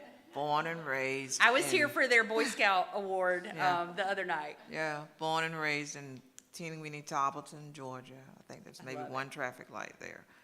I love Maybe. But just, and he and Dr. Hodges are great examples of what an HBCU can produce Absolutely. and has produced over the years. So, but thank you, because you did bring up a good point. We have to also embrace our communities. And Yeah. a lot of times we forget that, you know, you don't operate in a silo. You're important to the communities, and you have to remember that they are there Absolutely. and embrace them and partner with them as well. Let Thank them you in. so much. Yeah, Thank you. Okay, thank you. And the pressure's on. Our final speaker before lunch. So while Dr. Cheryl Evans-Jones from Payne College is coming up and bringing up her presentation, I will just share that lunch is outside, so when we break, we can head to lunch. And then just a reminder that there will be a tour of Fort Valley State University also following our lunch. And I'm gonna also, while they bring this up, just say, we had put on the calendar that our next meeting would be on October 24th. And just due to some unforeseen changes, we have just now confirmed that we will do that meeting later that same week at Clark Atlanta University still, but on Wednesday, October 26th. So I just wanted to mention that too, for those of you who want to put that in your calendars. And with that, I will toss to you, Dr. Jones. Thank you very much, Senator Halpern. And I thank all of the senators of the HBCU study group for the opportunity to be here today. Thank you, President Jones, for your hospitality here at Fort Valley State. Welcome, everyone. Greetings from Payne College, Lion Nation. It is a difficult position to be in last because I stand between you and lunch. And Ms. Bragg, I'm going to take a little issue with a comment you made. You talked about Fort Valley State University being the best kept secret in Georgia. I think it's Payne College. Thank you. I do want to share with you about Payne College, and as I do this, I apologize. I told Senator Halpern this. But when the committee met last month, I think it was, yes. we were having a review on campus by the University Senate of the United Methodist Church, one of our founding institutions. And so Dr. Tiffany Stewart represented Payne College at that particular meeting. And with that date just announced, I may not be able to attend that meeting as well. Our accrediting body may be meeting during that time. But this is the mission of Payne College.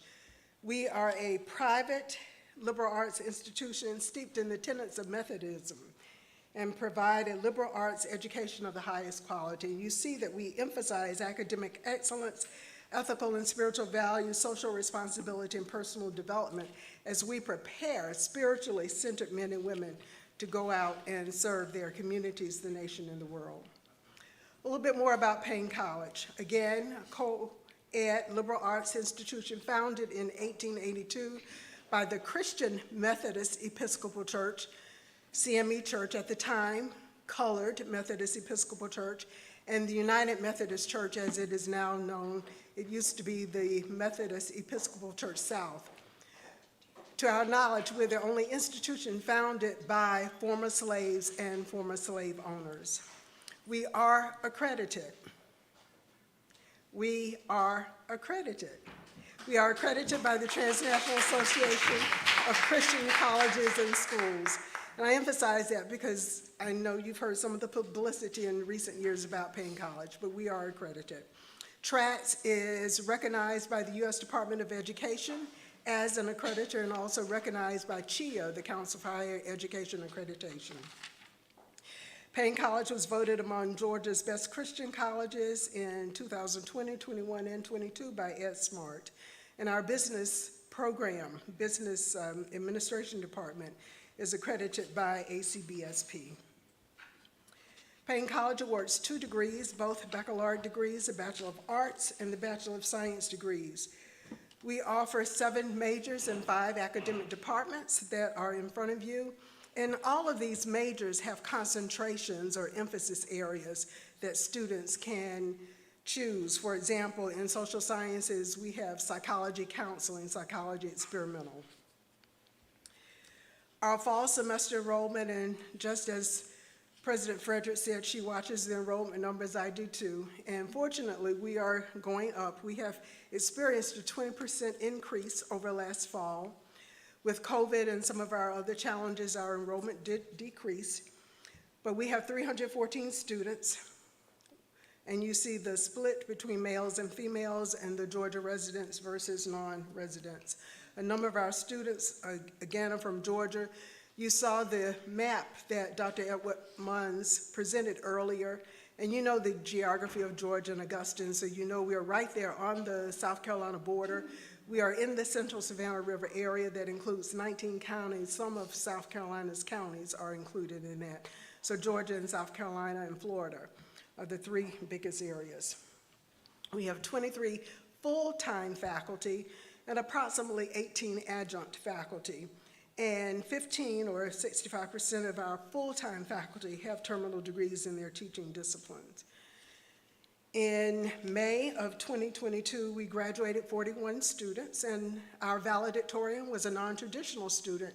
She gave her age at graduation. I don't remember exactly what it was, but she's in her 50s.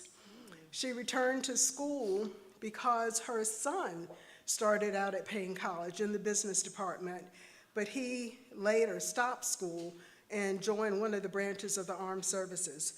Also in that graduating class was our youngest graduate, who also served as SGA president. She was a little disappointed because when she graduated in May, she was at the ripe old age of 17 years of age. She had started with us as a dual enrolled student. Athletically, we are a member of the National Christian College Athletic Association, and you see the sports that we participate in. The major vision of a college is one of growth and retention. I think we've heard both of those from presidents who have addressed the group this morning. And both of those are part of our strategic plan. Enrollment growth and stability. Obviously, we want to maintain an enrollment that is essential for supporting the financial and fiscal requirements of the college and that are consistent with our business plan that was approved by the Payne College Board of Trustees. Facilities enhancement, again, another theme that you heard earlier today, and I'll say a little bit more about that. Upgrading of residence halls in particular is important to us because a campus represents a student's home away from home, and it needs to be a comfortable space in which they can live and learn. Again, trying to ensure the long-term financial stability of the college, we want to cultivate and develop meaningful partnerships that will be of mutual benefit to those partner institutions as well as to the college. We're looking to expand our academic offerings, and we believe that in order to maintain our relevancy, we're going to need to expand beyond simple, I shouldn't say simple, but beyond the liberal arts majors and programs that we have. We want to address the needs in our local area, the state, and the region, and cybersecurity is one of the areas that we're looking to expand to next. And I know you know what's happening in Augusta in terms of cybersecurity, with the Cybersecurity Center being there in Fort Gordon and so forth. Two other priorities, creation of the Center for Teaching and Learning and creation of an academic resource center. The second part of the presentation involves selected accomplishments that I'd like to share with you. For the first time, I think in the history of the college, the Augusta-Richmond County Commission voted to award a $1.4 million grant designed to help us mitigate the effects of COVID-19, to help us with recruitment and retention as well. We partnered with Bank of America. They awarded the college a grant that allowed us to expand our hybrid smart classroom, and also they have provided for us a leader on loan who you met at the first HBCU study committee. That is Dr. Tiffany Stewart, again, a leader on loan from Bank of America. We partnered with the Augusta National Golf Club. Some of you may have heard of that. They sponsored this little tournament in Augusta each year called the Masters. And that has been a great partnership for us. We meet with them regularly, and they have endowed 2 scholarships in the name of Lee Elder. Lee Elder, as you know, was the first African American to participate in the Masters Golf Tournament in 1975. He had a special relationship with Payne College, going back to then President Dr. Julius S. Scott, and he continued that relationship with successive presidents. The Augusta National Golf Club also has funded our inaugural women's golf team. And I'm pleased to report that our women's golf team, again in their first year, just starting in September, won the HBCU Hall of Fame golf tournament recently. And so again, they're supporting that, and we had a rollout recently where they provided the equipment and uniforms and things like that. They are also providing internship and work opportunities for our students. As you might imagine, during the golf tournament in April, a lot of people work at the golf club, the golf course, and they have a special portal for Payne College and do a recruitment fair at the college. Through the Augusta National, we have partnered with CBS that broadcasts the tournament, and they have come to our campus and again talked to our students about opportunities available in broadcasting and provided opportunities for our students as well. The college received a competitive grant from the Department of Justice in the amount of almost $300,000, a 3-year grant for planning. It allows the creation of an education prevention and bystander intervention program to address issues related to domestic violence, sexual assault, and stalking. And we have formed a relationship with 5-time Grammy Award-winning artist CeeLo Green, who was signed to become the college's Distinguished Artist in Residence. And he has delivered 2 lectures on campus and performed at our Presidential Scholarship Mass Ball to the delight of all of those who were in attendance. We pride ourselves in the number of graduates over the years who've completed graduate or professional school. Many of them have entered Georgia's classrooms as teachers. One school there in the CSRA, for example, has 12 Payne College graduates on their faculty, and a number of our graduates have gone on to earn the Teacher of the Year award for their school or for the county. And I'll talk more about that a little bit later, because we, I think, know of the shortage of teachers. President Frederick spoke of the shortage of nurses, but we know there's a shortage of teachers, and especially teachers who are African American or others of color. More than just academics, Payne College was founded to serve. I've talked about the need for professional graduate studies, schools, students has already been mentioned, and I've mentioned the intent to start a cybersecurity program with professionals in Georgia, the region, and elsewhere. We're serving the community through our HEAL complex that was built exactly for that purpose. HEAL is the acronym for Health Education Activities Learning Complex. And we have stepped up to serve two specific communities in the Augusta area, the Laney Walker and Harrisburg communities, both of which are in need of educational, medical, and other economic opportunities to help those communities thrive. We are working with the city to address the problems of food deserts, the pandemic, feeding the needy, and again, with one particular community in Augusta, it's a housing development that was built on what is believed to be contaminated land. It was the previous site of a chemical plant, and through a grant and partnership with the city of Augusta, Augusta University, our students and staff and some alumni are going out to that particular housing development and talking with the residents to see what their concerns are. Again, it's part of the planning grant, and we hope that we will be a part of the larger grant when it is hopefully awarded to Augusta. Our challenges. You heard me mention our accreditation. You've heard me mention the number of teachers that we have educated who work in the schools around the CSRA.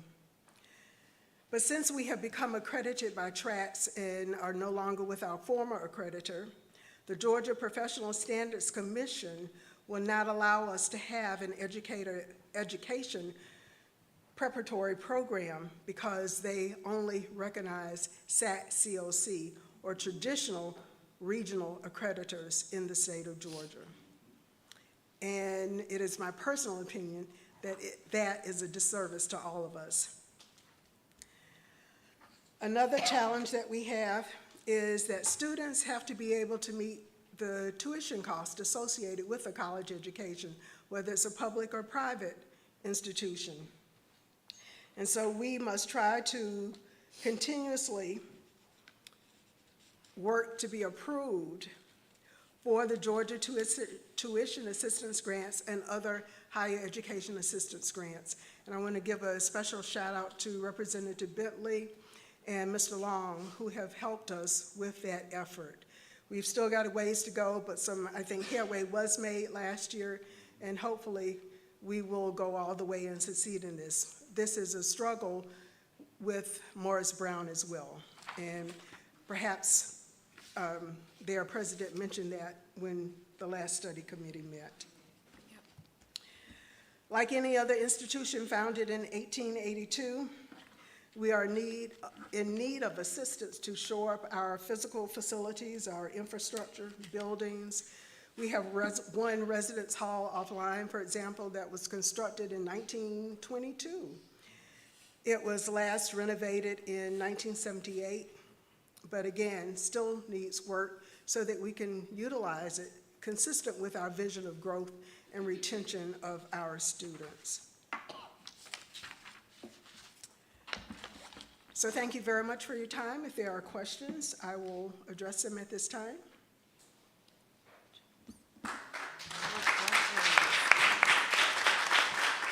Thank you very much. Thank you. So I'll I'll do some closing comments before we adjourn. Anybody, any other comments in general for the order of the good from the committee? Okay, well then, I want to just thank everybody again. Thank you so much for your time this morning into afternoon, for being with us today as we continue to think about the ways that we can make some recommendations for the state moving forward. I want to really thank Fort Valley State University for being our wonderful host today. Thank you for letting us come and join you here. Thank you. I am looking forward to that tour, and I know I announced lunch, and I probably shouldn't have because it's limited, I think, to speakers and those of us on the committee. But thank you, thank you, thank you. If there are no other comments, then I will officially adjourn this meeting, and we will see you all again October 26th. Thank you.